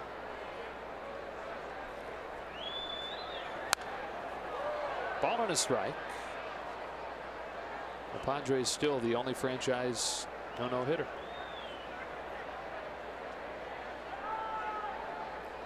Lamar Hoyt. Just that's off the top of my head. I don't know. We can look it up. You got me second guessing myself. Dustin Denty says I'm right. Okay. Lamar Hoyt didn't have one, huh? Appreciate your confidence in me, though. Well, I've got a lot of confidence. I just maybe you had a dream. Maybe I did. Maybe he's the one who got the closest. That's why I remember it. 0-2. Walker stays alive.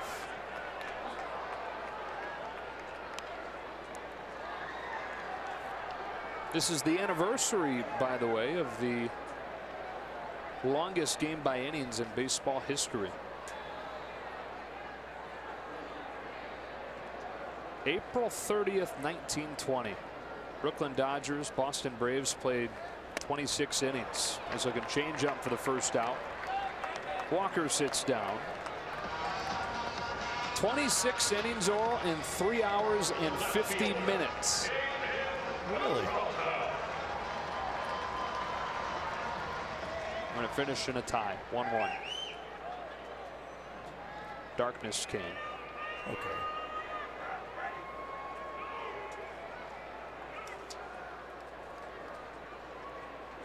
With 1 out, David Peralta.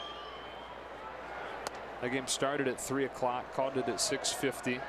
The players argued with the umpires to let him play 1 more. Please let us play 1 more so we can brag that we played 3 games in 1 day. Oh, yeah. Equivalent.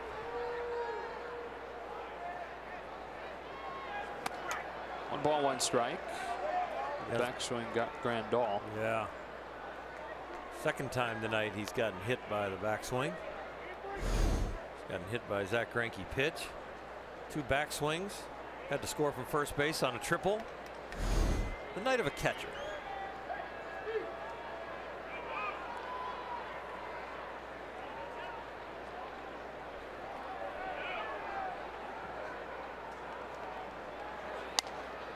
On the corner, 1-2. Both pitchers in that 26 inning game, both starters, pitched the whole thing. No. Yeah. Joe Esker for Boston, Leon Cador for Brooklyn. Where's the pitch count? Well, they didn't keep him at that point, but Cador has estimated in interviews after that he threw at least 300 curveballs that day. Just curveballs? Yeah, curveballs alone. And that wasn't his foundational pitch. No, he was not Rich Hill. Oh my. Said he couldn't raise his arm to comb his hair for another 3 days. Bedhead for 3 days.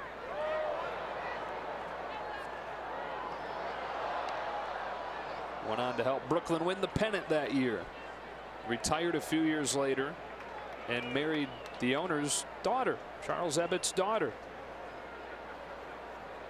Playing career was finished, worked on Wall Street until the stock market crashed. Moved his family to Idaho and became a copper miner.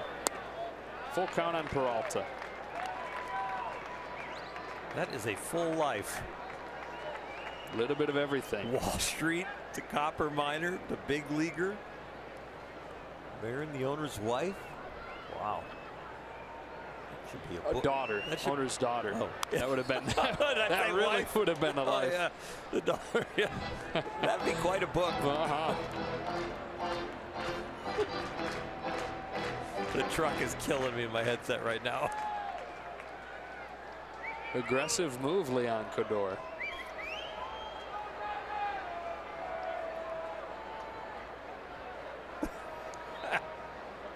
Stewart's payoff. Peralta pops it foul. Do it again.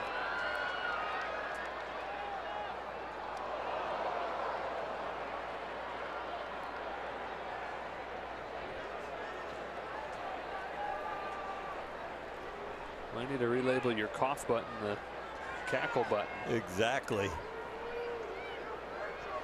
9th pitch from Stewart to Peralta with 1 out in the 6th inning. Here it comes. That's ball 4.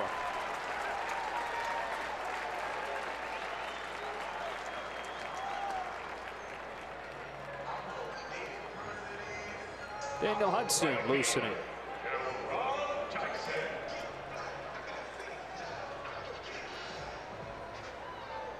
Stewart now to face Rod Dyson.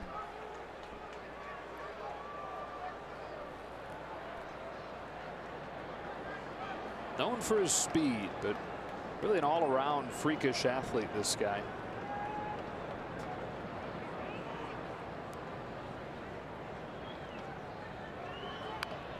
Bunts it foul. Went to college thinking that he was going to play both baseball and football. In fact, football was his better sport. He's a star running back in high school. Can dunk a basketball with ease still at 5'10", 33 years old. And has been doing backflips since he was 5. Had 3 older brothers that taught him how to do that.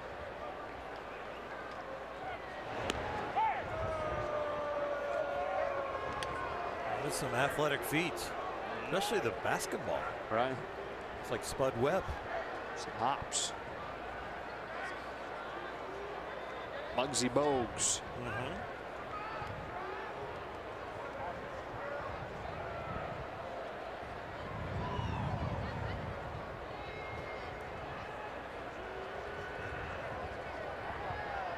One on, one out. Stewart's 0-1. Changeup taken in the dirt, ball and a strike. He was a cleanup hitter in college. Small size of his. I mean, he was at Southwest Mississippi Junior College, so it's not like it's a lineup full of mashers, but some pop. With his speed, hitting 4th, you'd think 2nd, 3rd, maybe, but 4th.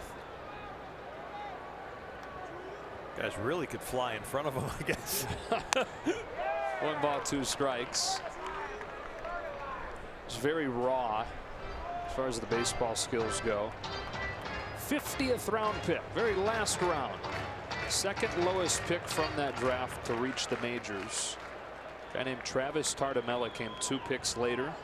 He made 2 at-bats in the majors, so very close to being the lowest pick from that draft to make it. And not just make it, but stick. Rod Dyson is now in his 8th season in the majors.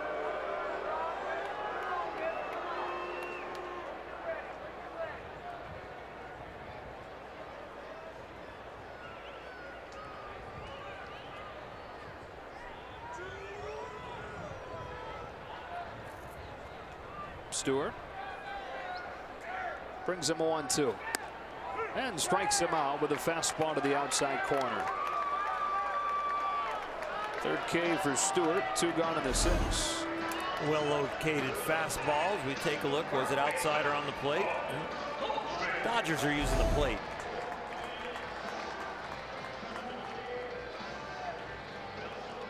Dave Roberts coming out. Looks like a double switch coming here.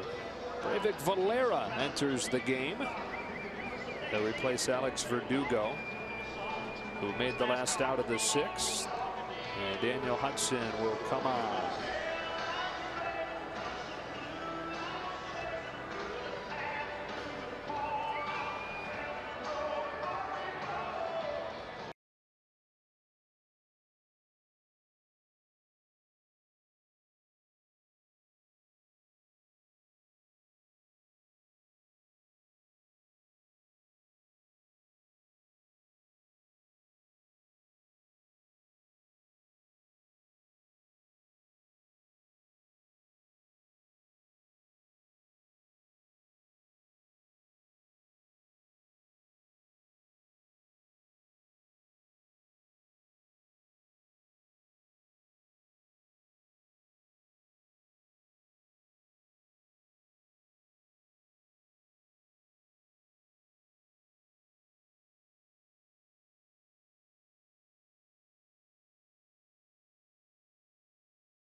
Spectrum Sports Championship Drive Scholar Athlete and receive a $2,500 college scholarship.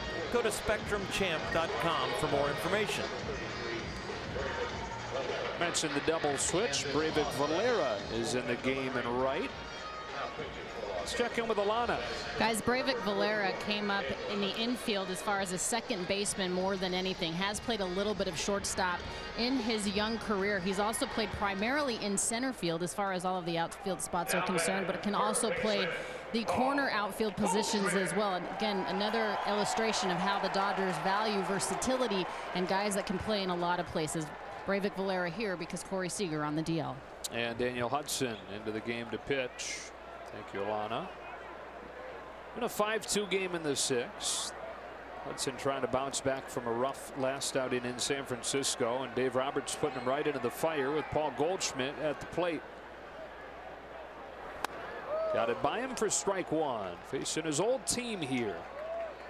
There's a time where Daniel Hudson was a full-time member of the rotation of the Diamondbacks prior to the injury issues, the 2 Tommy John surgeries.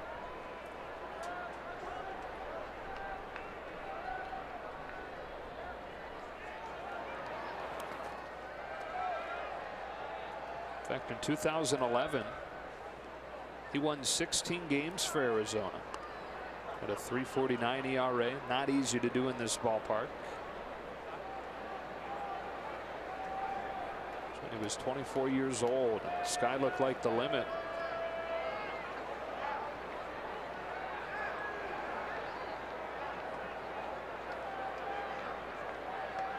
Here he comes with the 1-1 to Goldschmidt. Ball 2.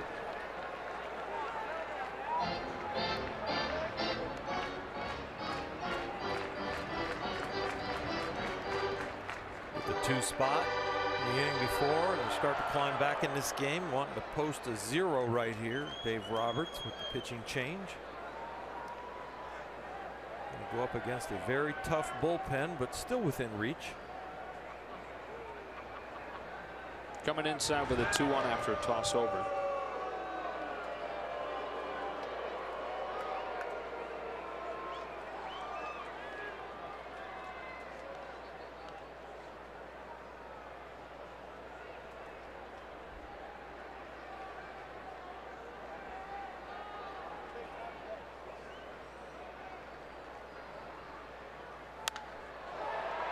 Towering pop fly, fading towards the seats. Muncy reaches and can't quite get it. In and out of his glove, and Goldschmidt stays alive. Max makes a nice effort over here, getting to the ledge there, the fence. Oh, the outstretched glove just not soft enough where it hit. Catch that one. Max will tell you should have had it.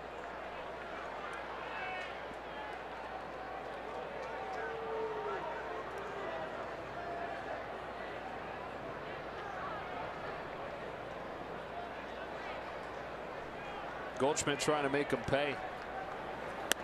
Takes outside, full count. I mentioned the 2 Tommy Johns for Daniel Hudson. Johnny Venters has become the first player in baseball history to come back from 3 Tommy John surgeries. He's made 2 appearances for the Rays this year, faced 4 batters and retired them all in his first action in the bigs in 6 years. Wonder if he still has the same outstanding sinker. He was something, huh, with Kimbrel? Oh, yeah, ridiculously good. Back into those Braves bullpens. Peralta will run with his 3-2, and it's taken in the dirt for ball 4. Brings up A.J. Pollock. We look at our top tier plays of the game, brought to you by Arco. He's hit 2 home runs tonight. One on a fastball, one on a breaking ball. That fastball didn't make it in, and this breaking ball didn't make it down. It was up, and it was out of here. Drop pop-up over there by Muncy now not only hurts you with the walk to Goldschmidt, but brings up their hottest hitter.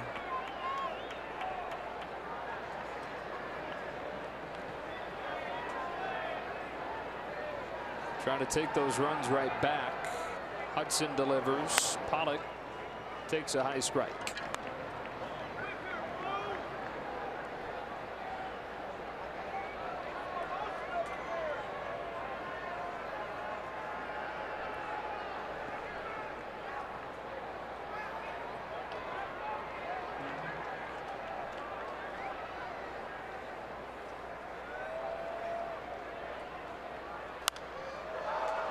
Pop back, out of play, 0-2.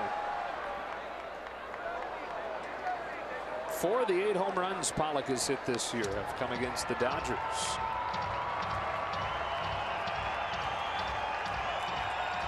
Had plenty of opportunities, 7th meeting already. You know, by the end of next week, by midway through next week, they'll have played each other 12 times. You know, it seems like they eliminated some teams from the league here early in the season.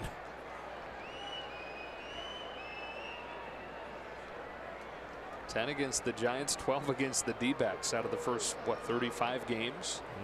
0-2. Got in on him. Into short center. Utley calling and catching with Valera not necessarily getting the message. Utley able to make the catch and end the inning. To the 7th we go. Still 5-2.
Dodgers baseball on Sportsnet LA is brought to you by SoCal Gas. For energy efficient rebates on qualifying appliances, go to SoCalGas.com/rebates.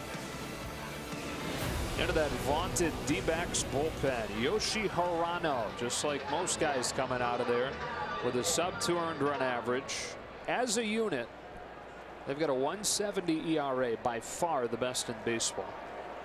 They're lights out, and if they keep it up, it's going to make Arizona very tough, because here they are playing without an exceptional offense, getting runs here tonight, but this pitching staff has really carried them. Hernandez pulls a bullet. Look what I found at third, says Descalso. 1 pitch, 1 out. This is a very hard play. Even if you're stable and it's coming right at you, you see Descalso, it's just all about eye-hand coordination.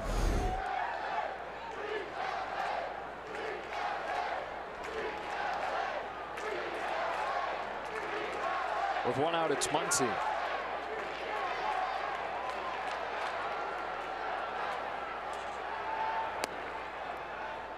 Hirano, you see the 91-mile-per-hour fastball. That's kind of how everybody is, really, with the exception of Archie Bradley. It's one of the softest throwing bullpens in baseball. They're still finding a way to get it done. kind of against the grain in 2018. Low velocity. Just all different kinds of pitchers. The breaking balls, you got change ups. Do you have the hard thrower in Bradley? A ball and 2 strikes. There's one of those change ups. Bottom dropped out of that.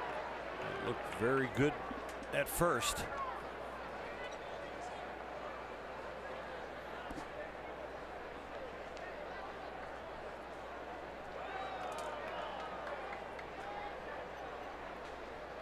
Threw it again. Muncy took it this time.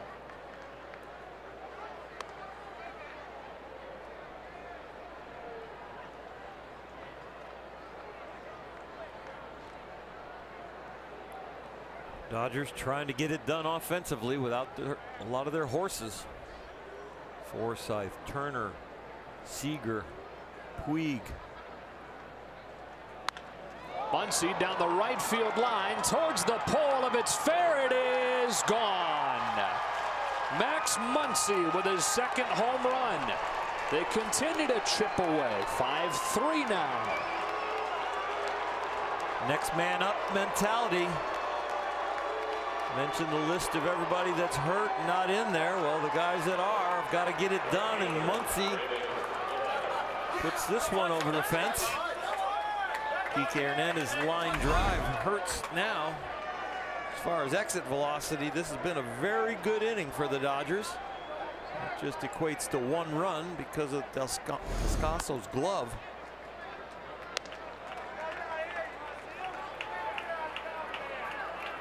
So Muncy takes Hirano deep. Dodgers with 3 in a row to get to 5-3. Breivik Valera now. No balls, 2 strikes.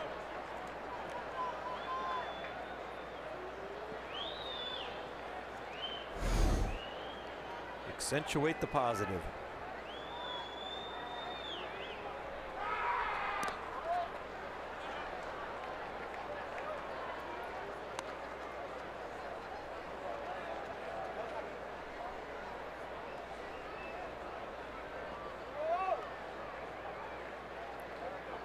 Hitting is such a negative part of the game. You know, if you fail 7 times out of 10, you're world class. So when you do something positive, you don't blame hitters for kind of moseying up to their hitting coach and kind of going over it and feeling good about it, because there's so much that they have to deal with as far as pain.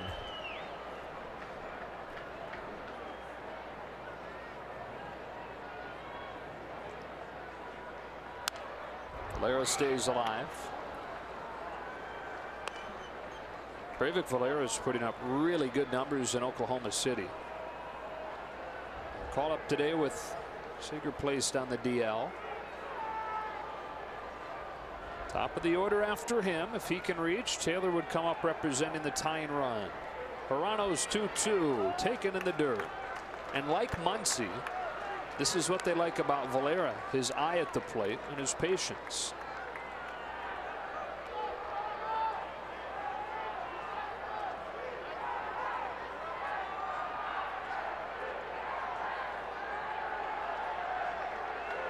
Here comes a payoff.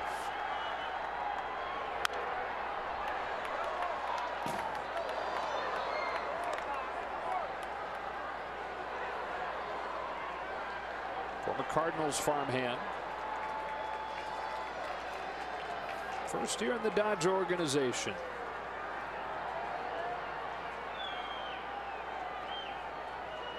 Another 3-2, and Valera corks one in the air to deep center. Pollock has this one flagged. 2 out.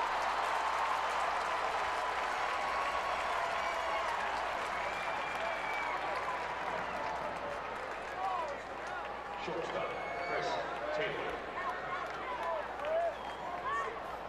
5-3 in the 7th, and here's Taylor. CT3 with 2 out here, looking to take that home run total from 4 to 5.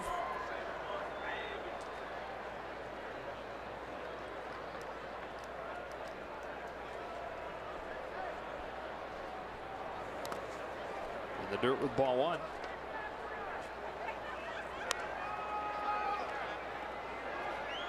Here's a random bit of jersey number trivia for you.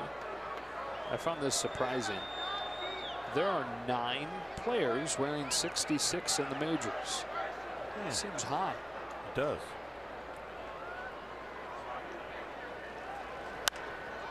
Taylor down the right field line. Dyson sprinting over, still going, but he's out of room. Nice play.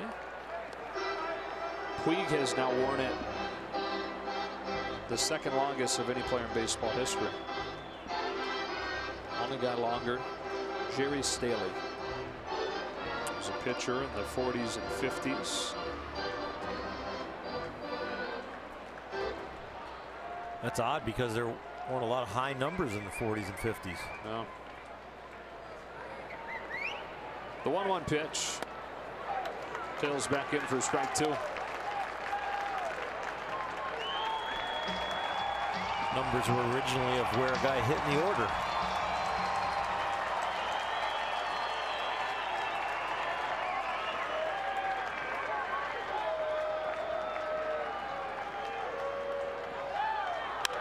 Taylor shoots one to second, caught by Owens, and the inning is over. And the Dodgers get one back. 5-3 as Max Muncy goes down the line for his second Dodger home run. We stretch in Phoenix.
NLCS game-winning 3-run homer on Wednesday, May 9th, when the Dodgers host these same Diamondbacks. Be one of the first 40,000 fans in attendance at Dodger Stadium and take home a Justin Turner walk-off home bobblehead presented by State Farm.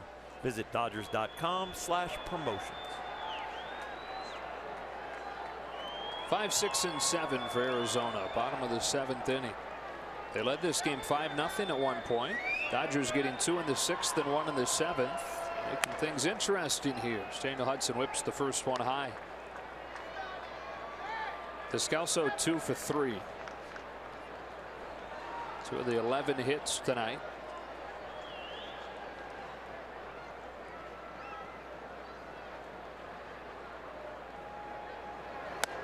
Diamondbacks are 19-8 after losing yesterday in DC to wrap up that road trip. They've not lost back-to-back games all season. Trying to avoid doing that for the first time.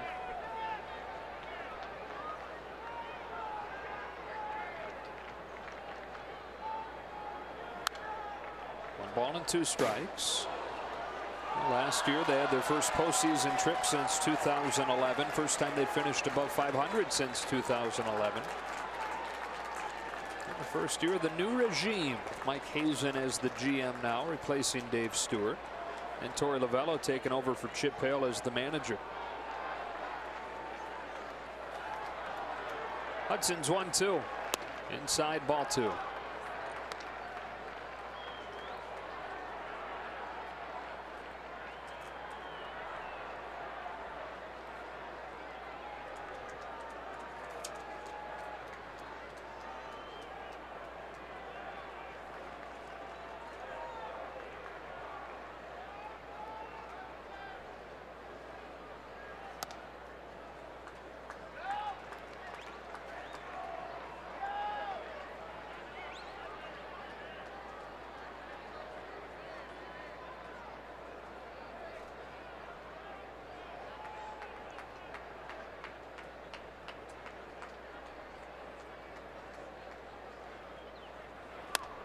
Leadoff walk.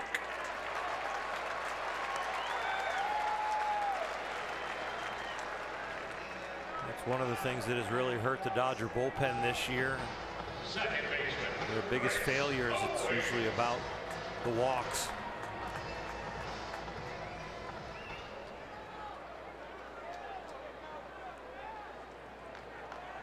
Chris Owings with a man at first and nobody out. 26 years old in his 6th year in the majors already.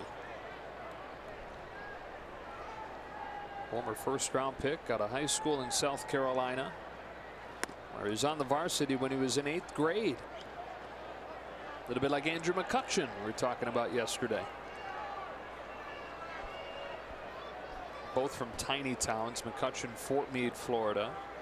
Owings, Gilbert, South Carolina. Grew up on a dirt road there. 3 boys in his family all playing baseball. Both his brothers had some time in the pros. One of his brothers was a Diamondbacks farmhand. His brother Connor, but suffers from a chronic kidney disease and had been playing through it, but in need of a transplant. And then the last day of February, he got that transplant from their mother Sherry.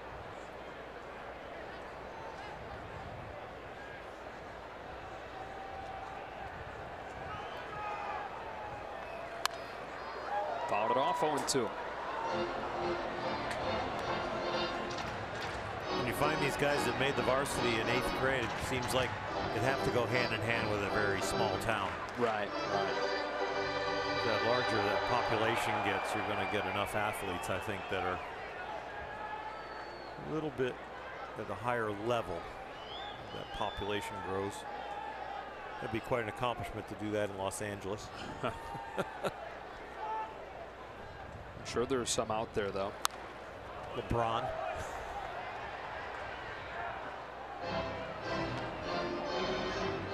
You a LeBron guy? I like him as an athlete, admire him as an athlete, yeah. Yeah, me too. He has handled an awful lot. Been given an awful lot where much is expected, but he has handled an awful lot very well.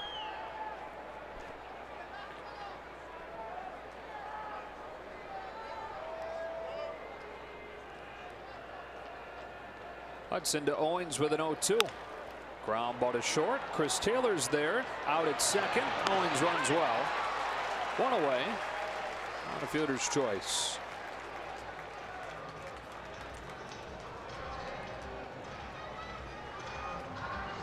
Watch the play with a little more intent when Chris Taylor goes to his right here early in his back to shortstop days. Just not a typical routine play, something that you have to practice and be very good at, to go to your right and have that exchange and an accurate throw to second. Did it very well.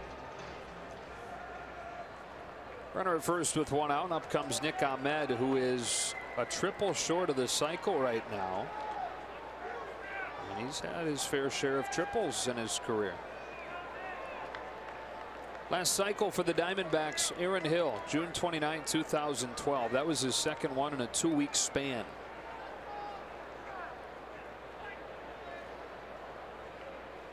Hudson coming inside with the first pitch, at least wanted to, but missed outside, ball 1. This is a guy who, coming into the year, in his first 4 pro seasons, was one of the worst offensive players in baseball. Not just improved this year, but well above average in many categories.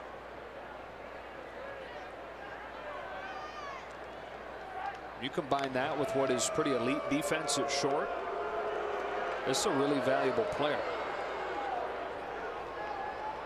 Kind of like the step that Brandon Crawford made in San Francisco when all of a sudden his offense came around. Defense was always glowing.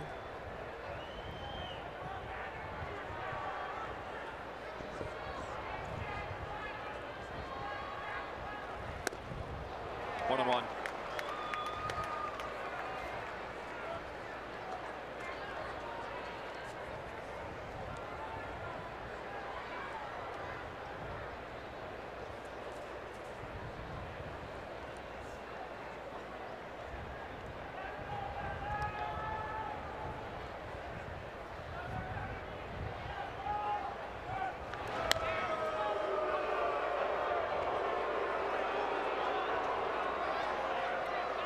Archie Bradley getting ready for the 8th, and then Boxberger for the 9th. Diamondbacks are the only of the 30 teams yet to blow a save this year.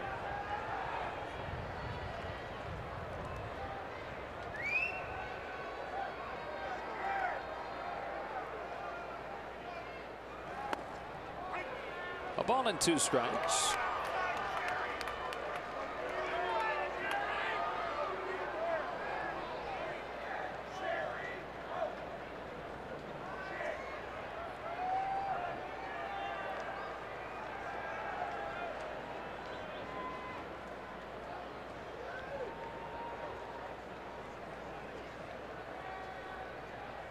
Owens off of first with 1 out, and Hudson to Ahmed with a 1-2 offering. Tapped foul. You mentioned in Ahmed's last at bat that he only really picks on the high pitches, and the pitch before that was kind of a lazy slider on the inner half, but it was down. It was like he didn't even look like he was interested at all. Now with 2 strikes, he had a swing at that last slider that was down by the knees.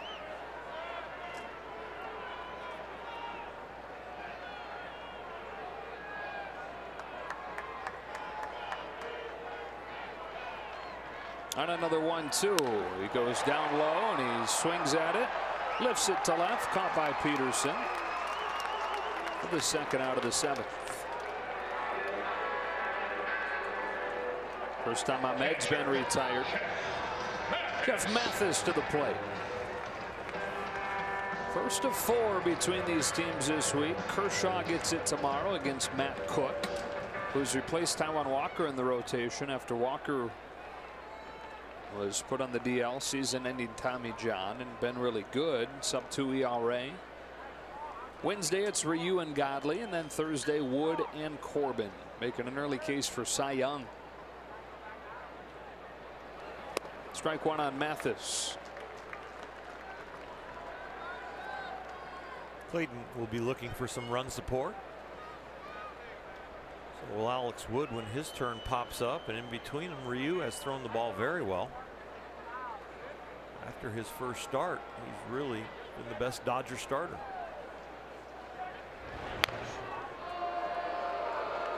Which came here, the first start you're talking about. Only bad one.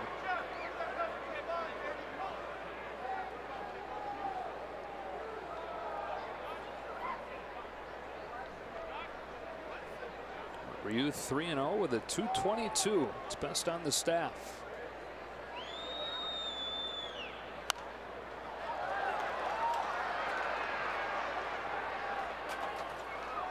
No balls, 2 strikes on Mathis.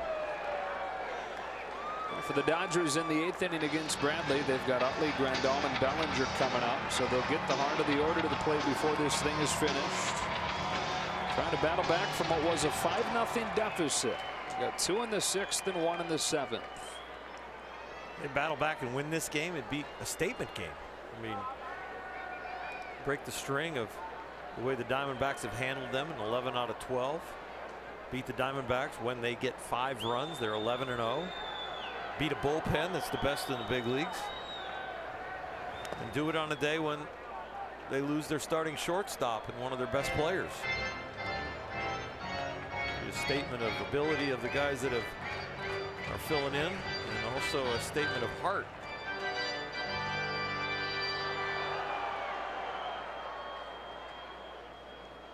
And good to see Corey smile. The main word around the clubhouse and the dugout before the game today was, first thought that came to everybody was just feeling really awful for Corey. Mathis strokes a line drive to center that Hernandez plays on a bounce. 2-out single for Jeff Mathis.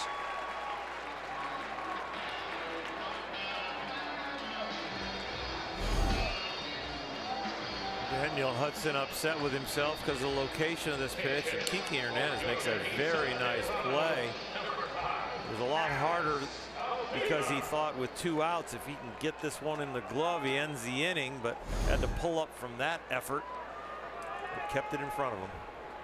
Dave Roberts will make a change here. Daniel Hudson leaving, Tony Cingrani entering, trying to keep it right here at 5-3.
Over the weekend in San Francisco, that showed up in diminished velocity, but he thinks he's back and ready to rock, and will need to be with first and second and 2 out here.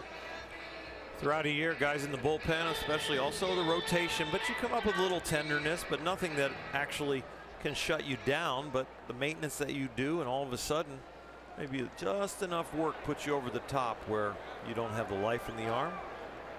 Kind of left him alone for a while, and treatment. He's feeling good about himself now. Alex Avila, yes, is kind of the sort of godson, and he's pinch hitting here in the 7th with 2 on and 2 out, and taking strike 1, as he does more often than anybody. Lowest swing percentage in baseball, and a lot of times you see that lead to a lot of walks and high on base percentage. But for Alex, it's leading to the 3rd highest strikeout percentage in the National League.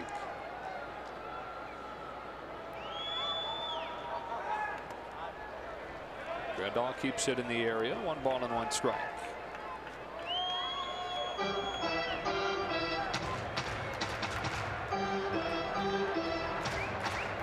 See Cingrani's velocity on the first fastball at 94. Much better than when we started seeing it go down closer to 90. And that was what drew Dave Roberts and the training staff attention in San Francisco, why they came out to see what was going on. And Tony finally admitted to him after the game that he was feeling it. He's in there with strike 2.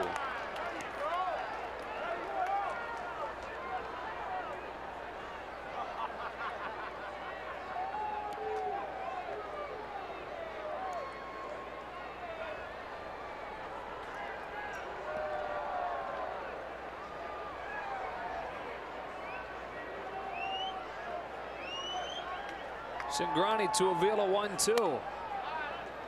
Grandal tried to frame it. Didn't get the call, and the count evens up 2-2. That would have been a very big frame. Yeah. Like molding. Right, those get expensive. Yeah. When he really tried to bring down.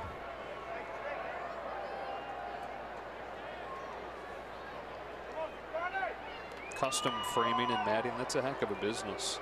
Rake you over the coals for that stuff. Hobby Lobby or whatever. If you want multi-level on the matting. Yep. 2-2. Full count. Now the runners will get a head start. Key at bat right here. Cingrani trying to keep it a 5-3 game, trying to maintain some semblance of momentum that the Dodgers have captured with this rally in the late innings.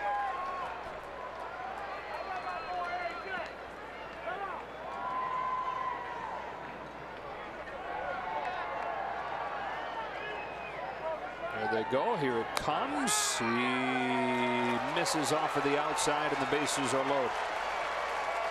Now, most nights, very clearly, that's ball four, but tonight, a lot of times, Jerry Lane's given that to pitchers.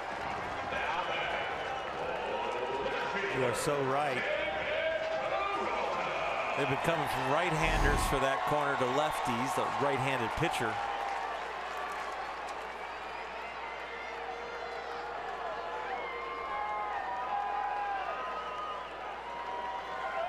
So they're loaded up for David Peralta.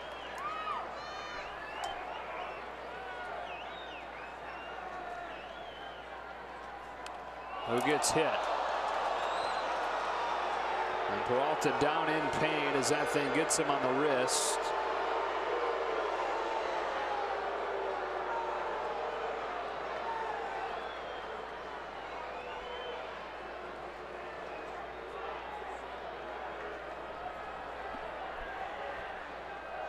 They've still not sent any runners home. Now they will. It's a 6-3 game. Owens is going to score. Diamondbacks' bigger concern than the score right now is the status of David Peralta.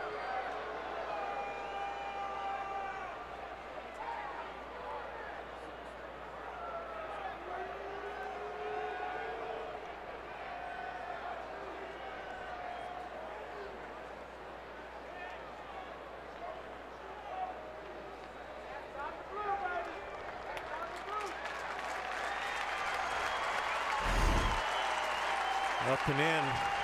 Let's see where Yasmani is going away, but Cingrani loses it. He might be calling that a foul ball.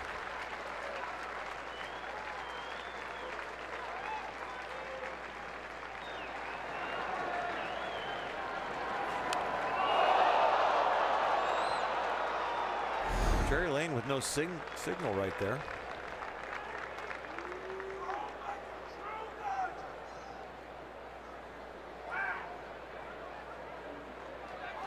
Yeah, we still 3 minutes later haven't had any official signal, just trying to piece together what we saw, and looked like it did hit him on the arm, no bat. So Owens come in from third. Marrero not at first, pinch running for Peralta. They did rule that it hit him. It is 6-3. And Jerron Dyson coming up.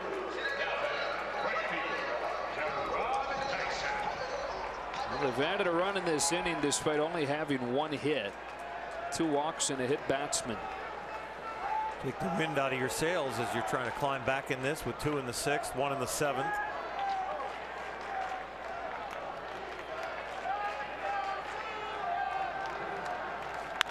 Dyson bounces one off of Cingrani's glove. Nice adjustment, Taylor. High throw, not in time at first.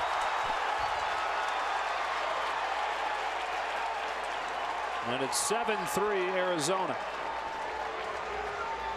Dyson appears to be all right.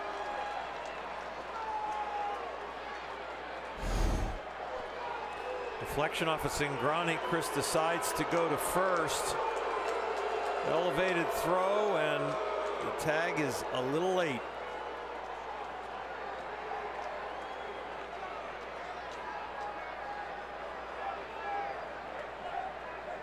Amazing job by Cody Bellinger just getting to that ball with that leap.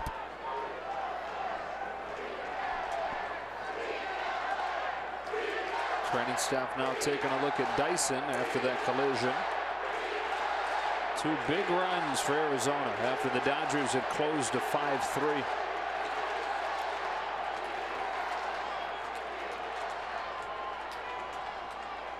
Dyson, one of the fastest players in the game. It's not going to be an easy play for any shortstop after Cingrani deflected it.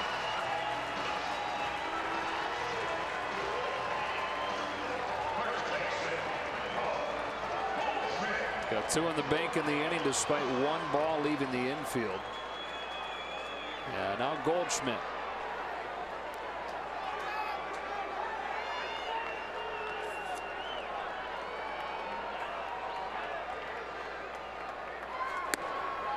To the back door for a strike.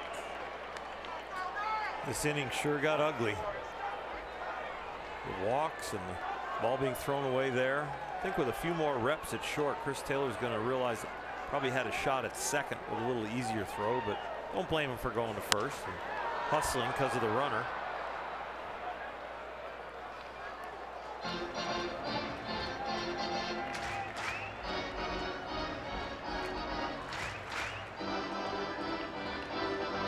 Well, the bullpen has now allowed 22 runs in its last 20 innings. That's the worst in baseball during that stretch.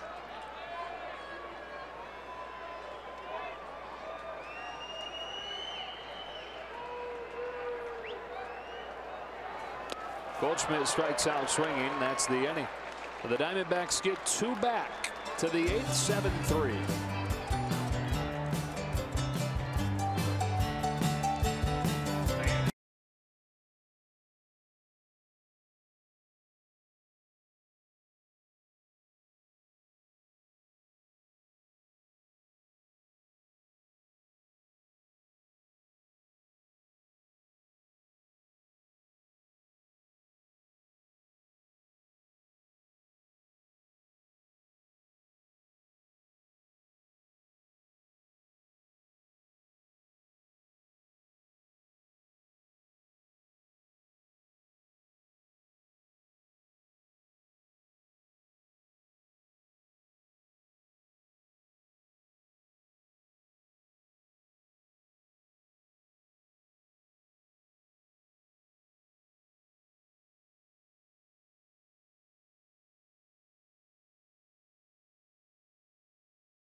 For a preview of Access Sportsnet Dodgers presented by your Southern California Ford dealers. Thank you, Joe. Obviously, the big story of the day, Corey Seager being lost for the rest of the 2018 season. We will hear from Corey and GM Farhan Zaidi after the game. Jerry and Nomar will break down this first of 4 with the Diamondbacks. All right, John, all kinds of changes for you. Dan Descalso is now at second base. Evan Marrero, after coming in as a pinch runner, is at third. Ron Dyson is in left, flipping over from right, where Chris Owings moves. And on to pitch this 8th inning is Andrew Chafin with a 4-run lead. They set Archie Bradley down. Chafin's had career highs last year in strikeouts in innings, 71 innings, 61 strikeouts, and throwing the ball really well this year already. Austin Barnes to pinch hit for Chase Utley, leading this inning off. Ball 1. Well, the results have not been there as far as the hits, but the staff continues to like the at-bat quality from Barnes, despite not feeling great with his swing. Continues to battle. He has looked more comfortable in the box and looked like he is starting to really track the ball well. Matter of time before he starts getting hits in bunches. Still been getting on base. 2-1. Liberal strike call there.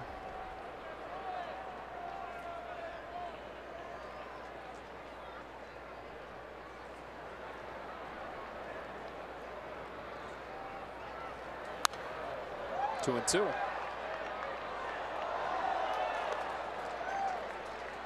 Boston back in the city where he played collegiately.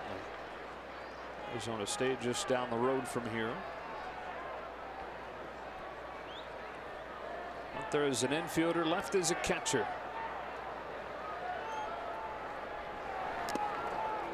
That one got him. So Barnes aboard to start the inning, once again finding a way to get on base. Down in breaking ball that clips his cleat. Second base, right field, number 16, Chris Owings.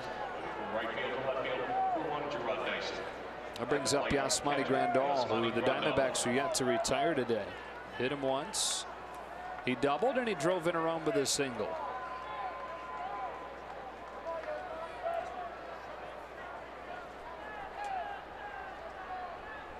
Torey Lovullo looks like wants them to check this.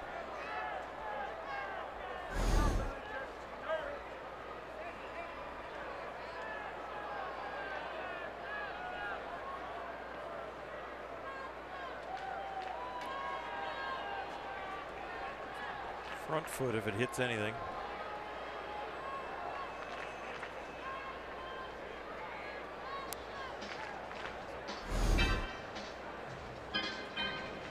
Ladies and gentlemen, the previous play is under video replay review. The call on the field is that the batter was hit by the pitch. Didn't have the look of Barnes trying to deceive anybody, though. I mean, that'd be a hard one to fake. Arizona Diamondbacks.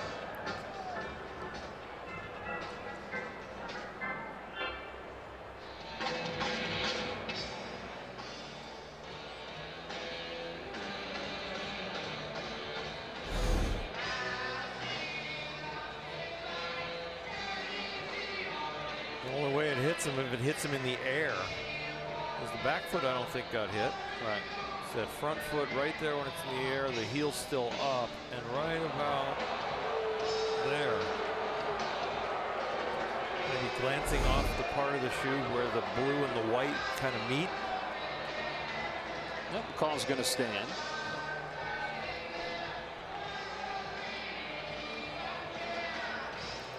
After video replay review, the batter was hit by the pitch. And here comes Grandal, batting right-handed for the first time tonight. Diamondbacks matching the two-spot, or putting a two-spot up there in the seventh. That really changes the value of that hit by pitch. Ball one. Yeah, instead of bringing the tying run to the plate, it's still a bunch of work to do.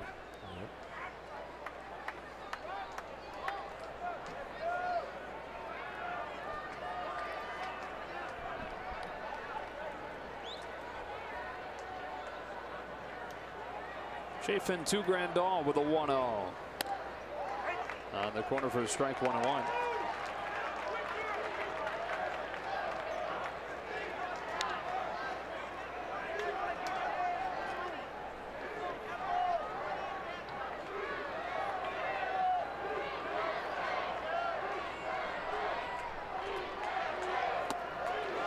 One and two.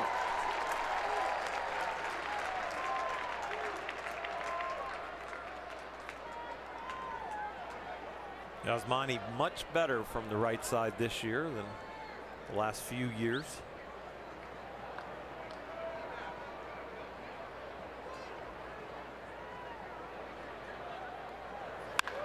That's down the line and fair into the corner. Grandal's got his third hit of the day.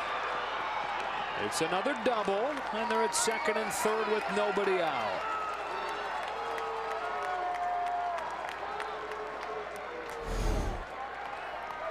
Good piece of hitting right here, and boy, keeps it fair. He wasn't sure after that swing it was going to stay fair, but then reacted quickly to get moving. He was right on the line.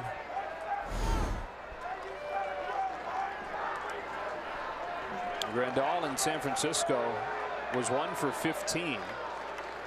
3 for 3 to open this series in Phoenix, which is where he resides these days. He was at home cooking just what the doctor ordered for him. There's Mike Butcher, and there's Archie Bradley. Things getting a little bit too close for comfort for the Diamondbacks here.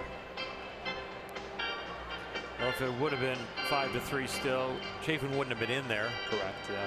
You'd have to be doing this work off of Bradley, and you know what? Maybe by the time Bradley gets in there, they'll only be down by 2. Cleanup man Cody Bellinger comes to the plate.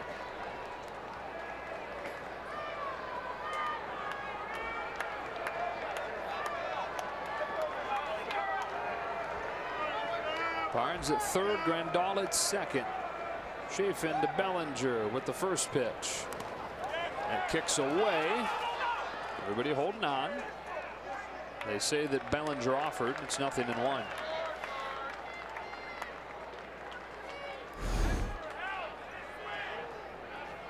Looks like he went. Nice job by Grandal, not watching the ball get away and advancing, but watching the lead runner, Austin Barnes, holding up.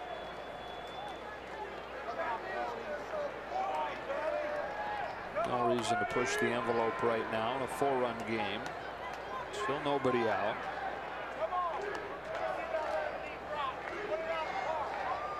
And an 0-1. Bellinger takes ball 1.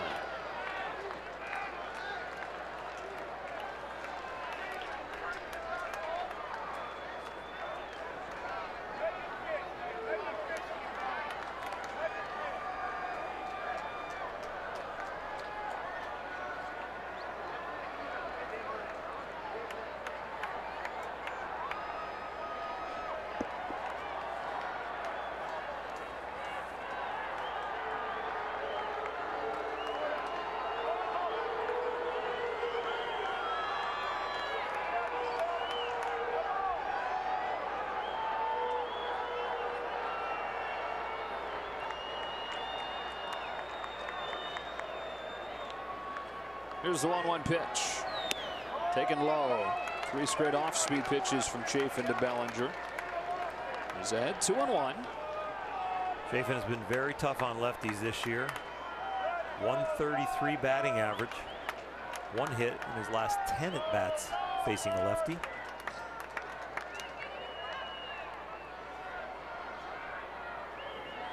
On this 2-1 pitch, the reigning rookie of the year takes ball 3. Mathis was lucky to get a glove on it.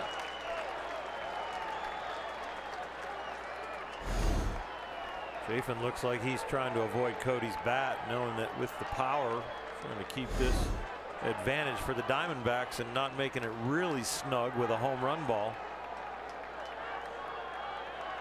Bellinger reaches. Peterson would come up representing the tying run. The 3-1 pitch. 3-2. Had a good pitch there. Cody gets something in the vicinity. Breaking ball that he could have reached. He hits that a long way. Chafin says, wow, made a bad pitch. Got to swing over the top of it.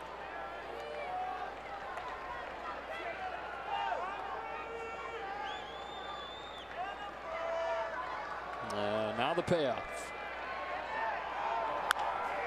Ground ball. We'll do it again. Chafin looks like he's got more confidence throwing the breaking ball for a strike than the fastball.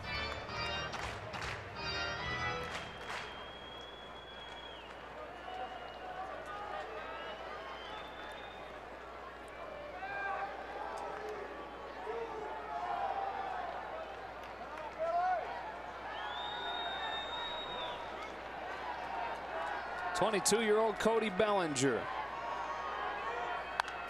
pops it up.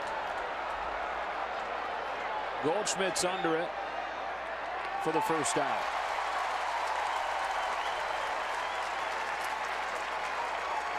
So Bellinger 0 for 4 today, and up comes Jock Peterson. Left fielder Jock Peterson. Another breaking ball, and Cody was upset with himself. He knows he had one to hit right there, even more elevated than the one before.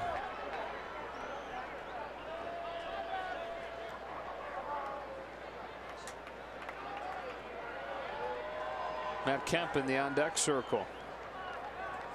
Second and third, one out. And a 7-3 game in the 8th inning. Diamondbacks led this one 5-0 at one point.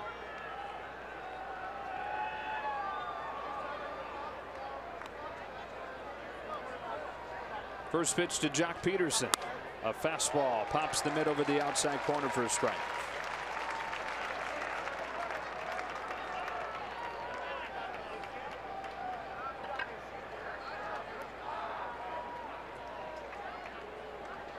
Barnes was hit by a pitch. Grandal doubled.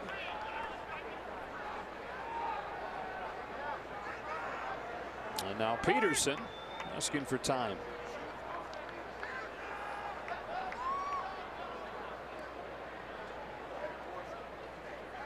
That's a home run against Chafin.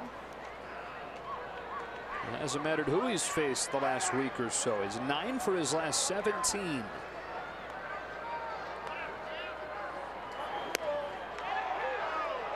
Just misses 1-1. It's been a strike most of the night. It seems like the left-handed pitchers are not getting as wide a corner as Zach Greinke was getting against left-handed hitters.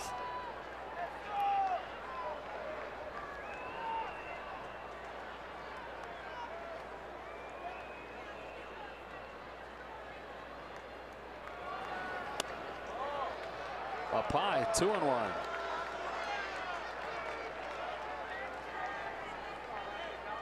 This looks to be a calm about Jock right now. He's been very disciplined with his emotional stability and process as he gets into the box. Looks like he tries to get himself into a trance to lock in. In the air to center field, sends Pollock back to the edge of the warning track to catch it. Barnes in to score. Sacrifice fly for Peterson, 7-4.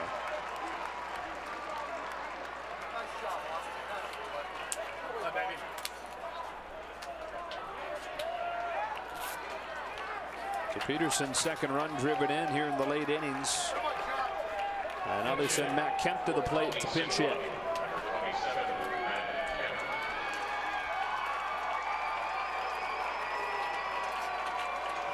Torey Lovullo going to counter. Go to Archie Bradley in a 7-4 game in the 8th inning here in the series opener of a 4-game series between these teams.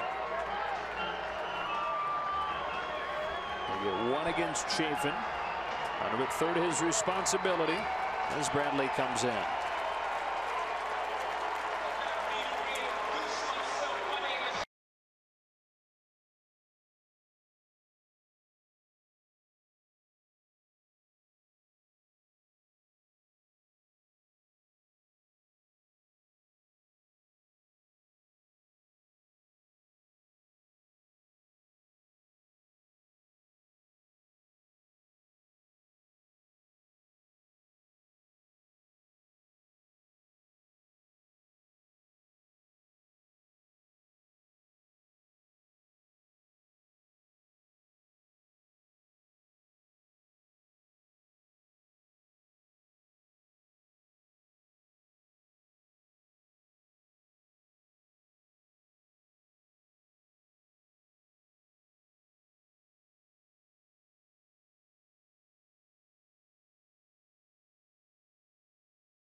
Happened to come against the Dodgers over his first 14 games. He's gotten off to a really good start this season. Last year only had 25 holds. He's in second all-time for the March-April record for holds for the Diamondbacks. He's got 8. He's one behind Chad Qualls, who had 9. So right here, he put himself tied for first if he can get a hold. Kemp, good numbers against him. The pinch hitter with Grandal at third and 2 out in the 8th.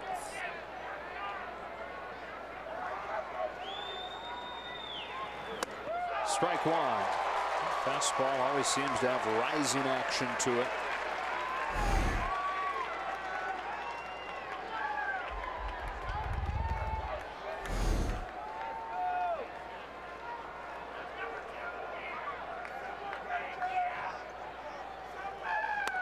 Quickly 0-2.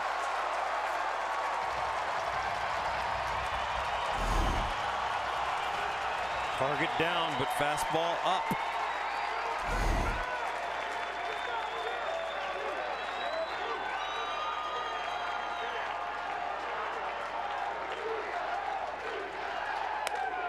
And a fastball away, 1-2.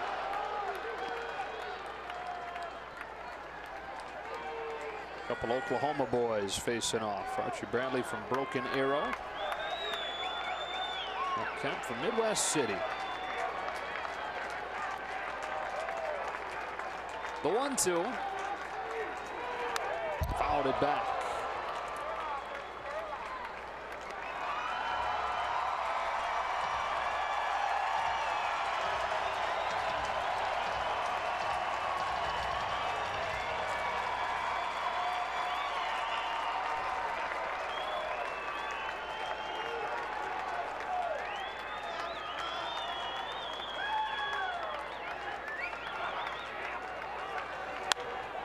Kemp again stays alive. All hard stuff so far from Bradley. 96 right there, going down and away.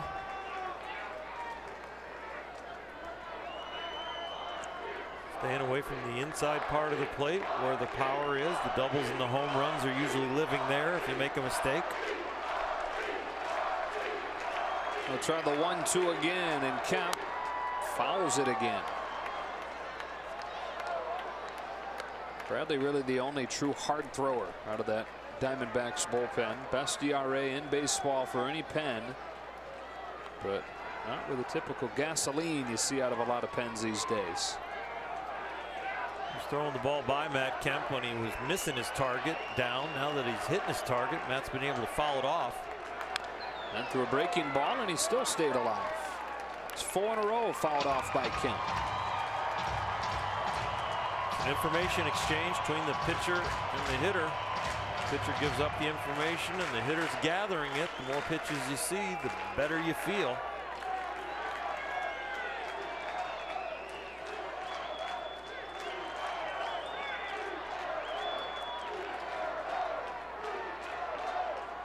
Eighth pitch.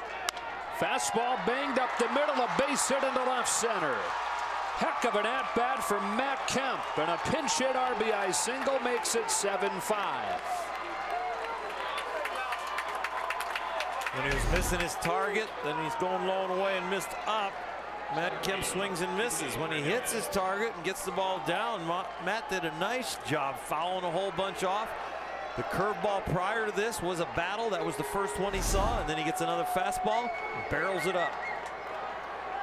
And Kike Hernandez and all of his pop coming to the plate where one swing could tie it. Bradley deals. Hernandez fouls it off. Tried to ambush him on a first pitch fastball. 0-1.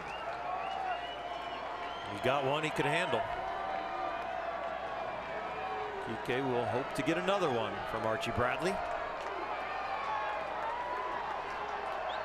2 in the 6th, 1 in the 7th, 2 in the 8th.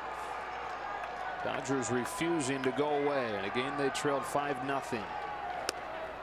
On the corner, strike 2.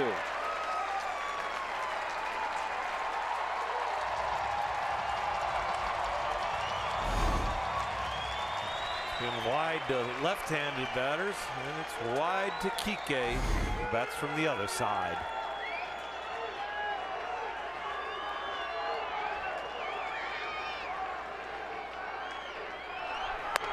Lays off a high fastball. Not an easy pitch to take.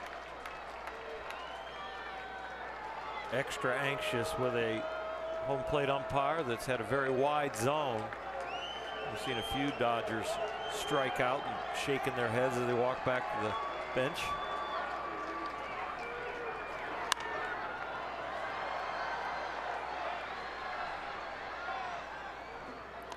"12 pitches, only one breaking ball from Bradley. One that Matt Kemp fouled off prior to his base hit to get the RBI.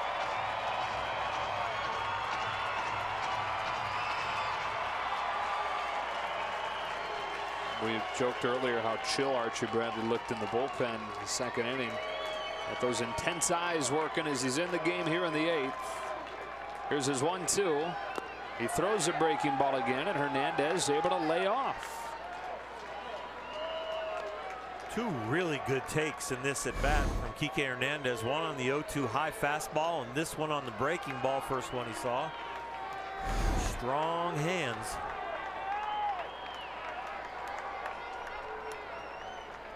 Kemp at first, 2 out, 8th inning. 2-2. Ball 3.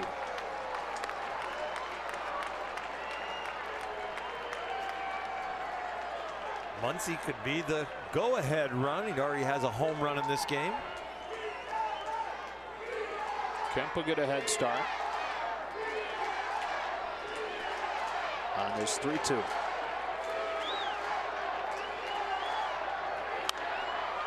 A pop-up near the seats. Mathis has room.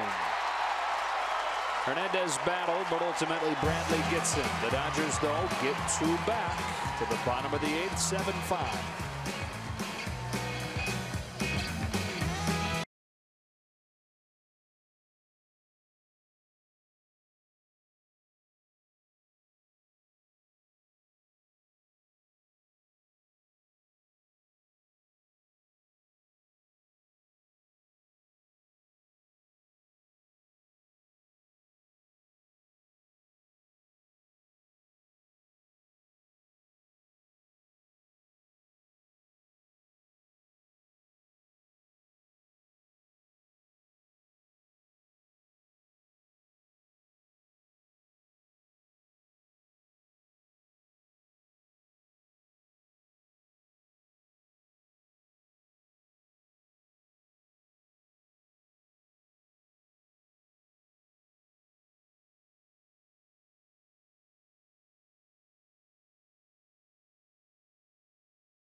To get back to within 2 to the bottom of the 8th we go.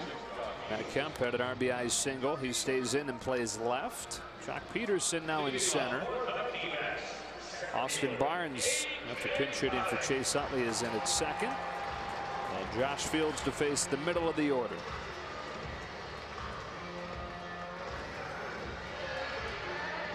Josh looking to get it done here. The Dodgers end up losing this one again. They might look to the bullpen as the thing that needs to get squared away to give them more opportunities to finish games off or come from behind and get a victory.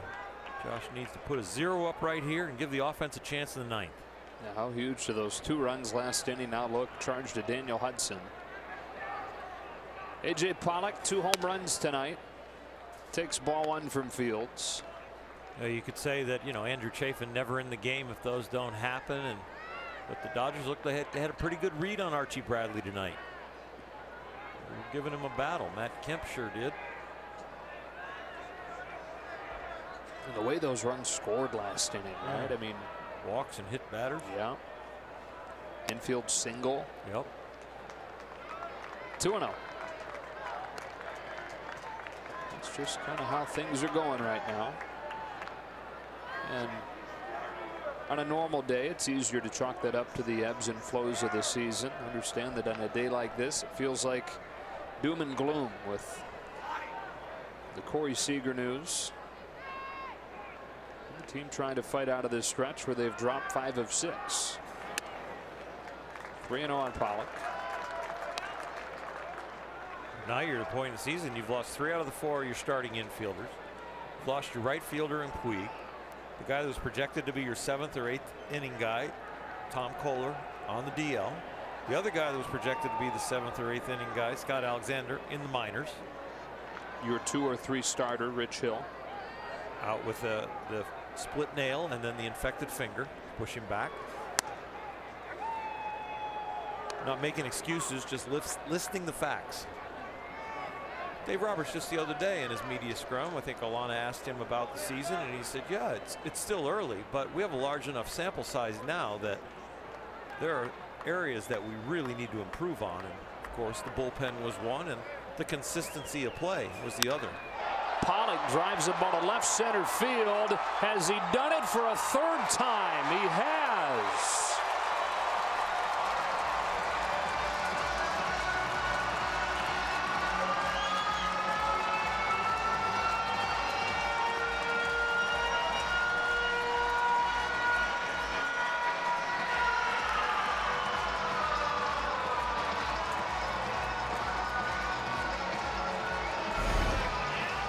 Patrick Corbin starting out this year with a chance to win a Cy Young because of the way he's pitching. Now A.J. Pollock is going to add his name to the list of the early MVP candidates.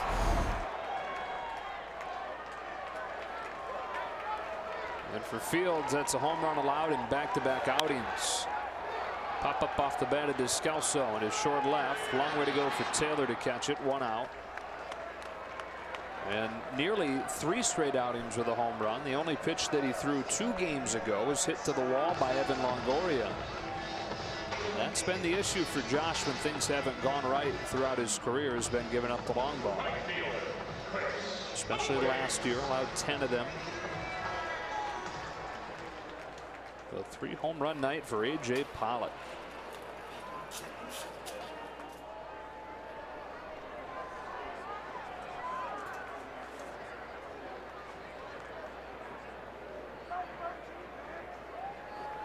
A ball on Owings.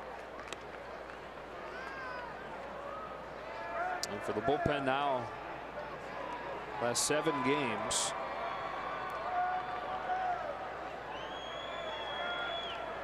.23 runs in 21 innings.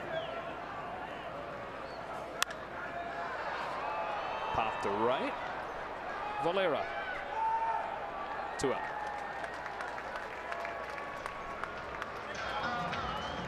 Doesn't matter who's healthy or who's hurt. When your bullpen does that, it's going to be awfully hard to get it going.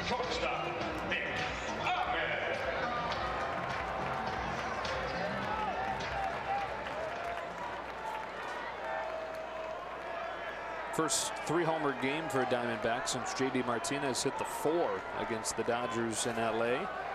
early last September. 2 out for Ahmed. There's a triple shy of this cycle.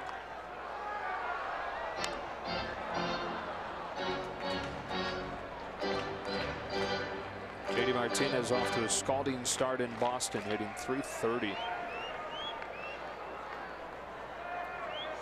And at the end of last year, it didn't look like he was going to be slowing down. You're right about that. It looked like Babe Ruth. He played for Arizona for 62 games and hit 24 home runs. Oh my gosh. 24 home runs and 74 driven in 62 games. He could do that for the whole season. He'd be the all-time record. He would be Babe Ruth. He'd be Hack Wilson.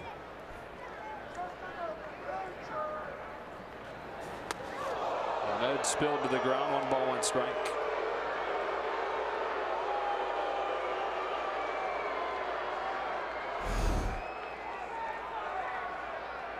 Not that close, really. I'm going to pitch knocks a hitter down, but it really wasn't that close. It's more about how comfortable the hitter is compared to the purpose of the pitch.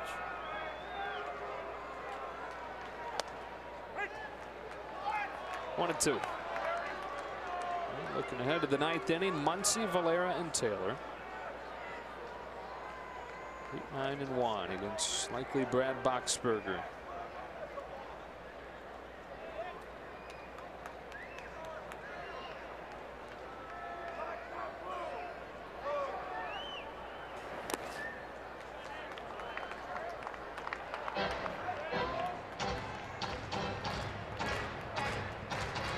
Same time, same place tomorrow and on Wednesday. 6:40 start times. Kershaw and then Ryu. And then Thursday at 12:40 in the afternoon. On to Mexico from there for 3 with the Padres in Monterrey.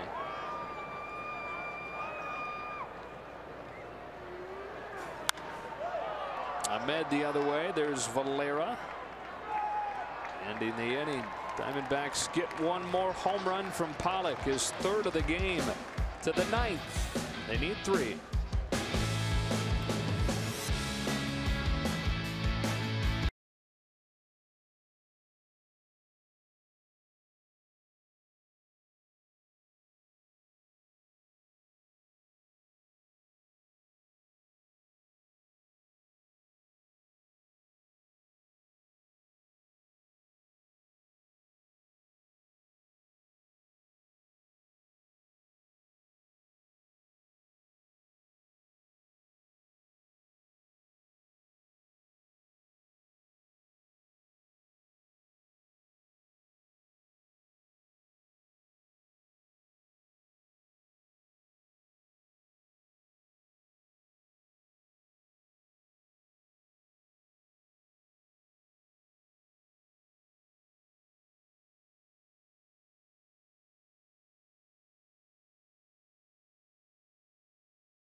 It's 8-5 to the top of the 9th. Last chance for the Dodgers, coming against former USC Trojan Brad Boxberger, who hasn't blown a save yet this year, but in 2 of his last 5 outings he's been charged with the loss, coming into tie games and struggling. Trying to find a little bit, but this is a save opportunity, and he has not failed at these this year. League's hitting 179 off of him. 5 for 28. Dodgers are going to need to string some hits together to tie this one up. Muncy to start it, then Valera, and then Taylor. Muncy's last time up hit a 2nd home run as a Dodger.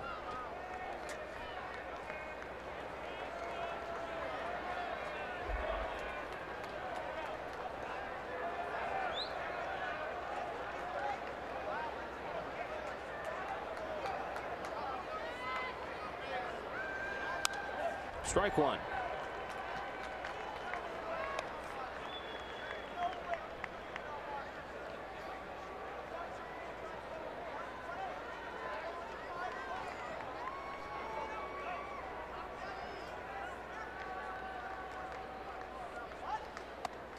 Ball and a strike.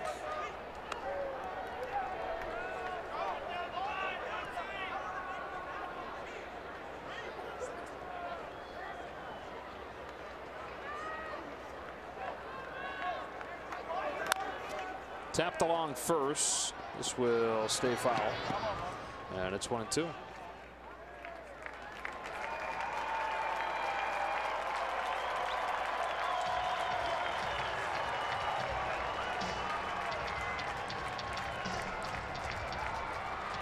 Diamondbacks trying to get to 20-8, which would be the best record in franchise history. through 28 games. It'd be the first month in franchise history where they avoided losing back-to-back games a single time.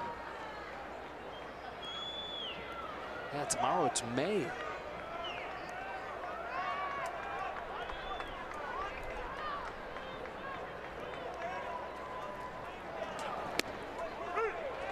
Strike 3 call.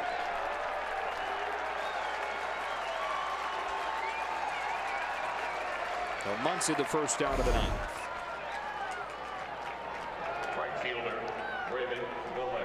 That has been a wide corner, and now it's a low corner that they've had to deal with.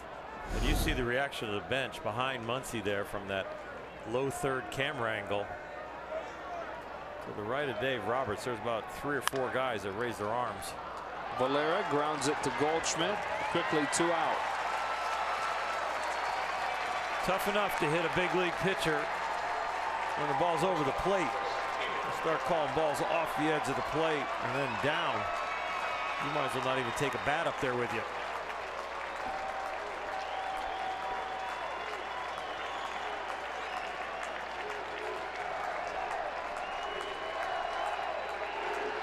The Boxberger trying to go 1-2-3. Chris Taylor trying to stand between him and his 9th save of the year. Chris is 1 for 4 today, doubled and scored. Goes after the first pitch, and it's a lazy pop fly to right center. Day that got off to an awful start ends poorly as well. Diamondbacks win 8-5. The Dodgers have dropped 6 of 7. Not much to say about this one. A.J. Pollock had a great game. The Diamondbacks beat the Dodgers. And here comes the end of the month, and they've got to have to turn the corner and get it going. Player of the game brought to you by Lexus. A.J. Pollock, first career 3-home run game. He's at 9 this season, 5 of them coming against L.A. Tomorrow the Dodgers will turn to Clayton Kershaw as he faces off with Matt Cook. First time the Dodgers will have seen the rookie who has replaced Taijuan Walker in the starting rotation. For Oral Hershiser, Alana Rizzo, the rest of our crew, Joe Davis saying so long from Phoenix, where the Diamondbacks take the series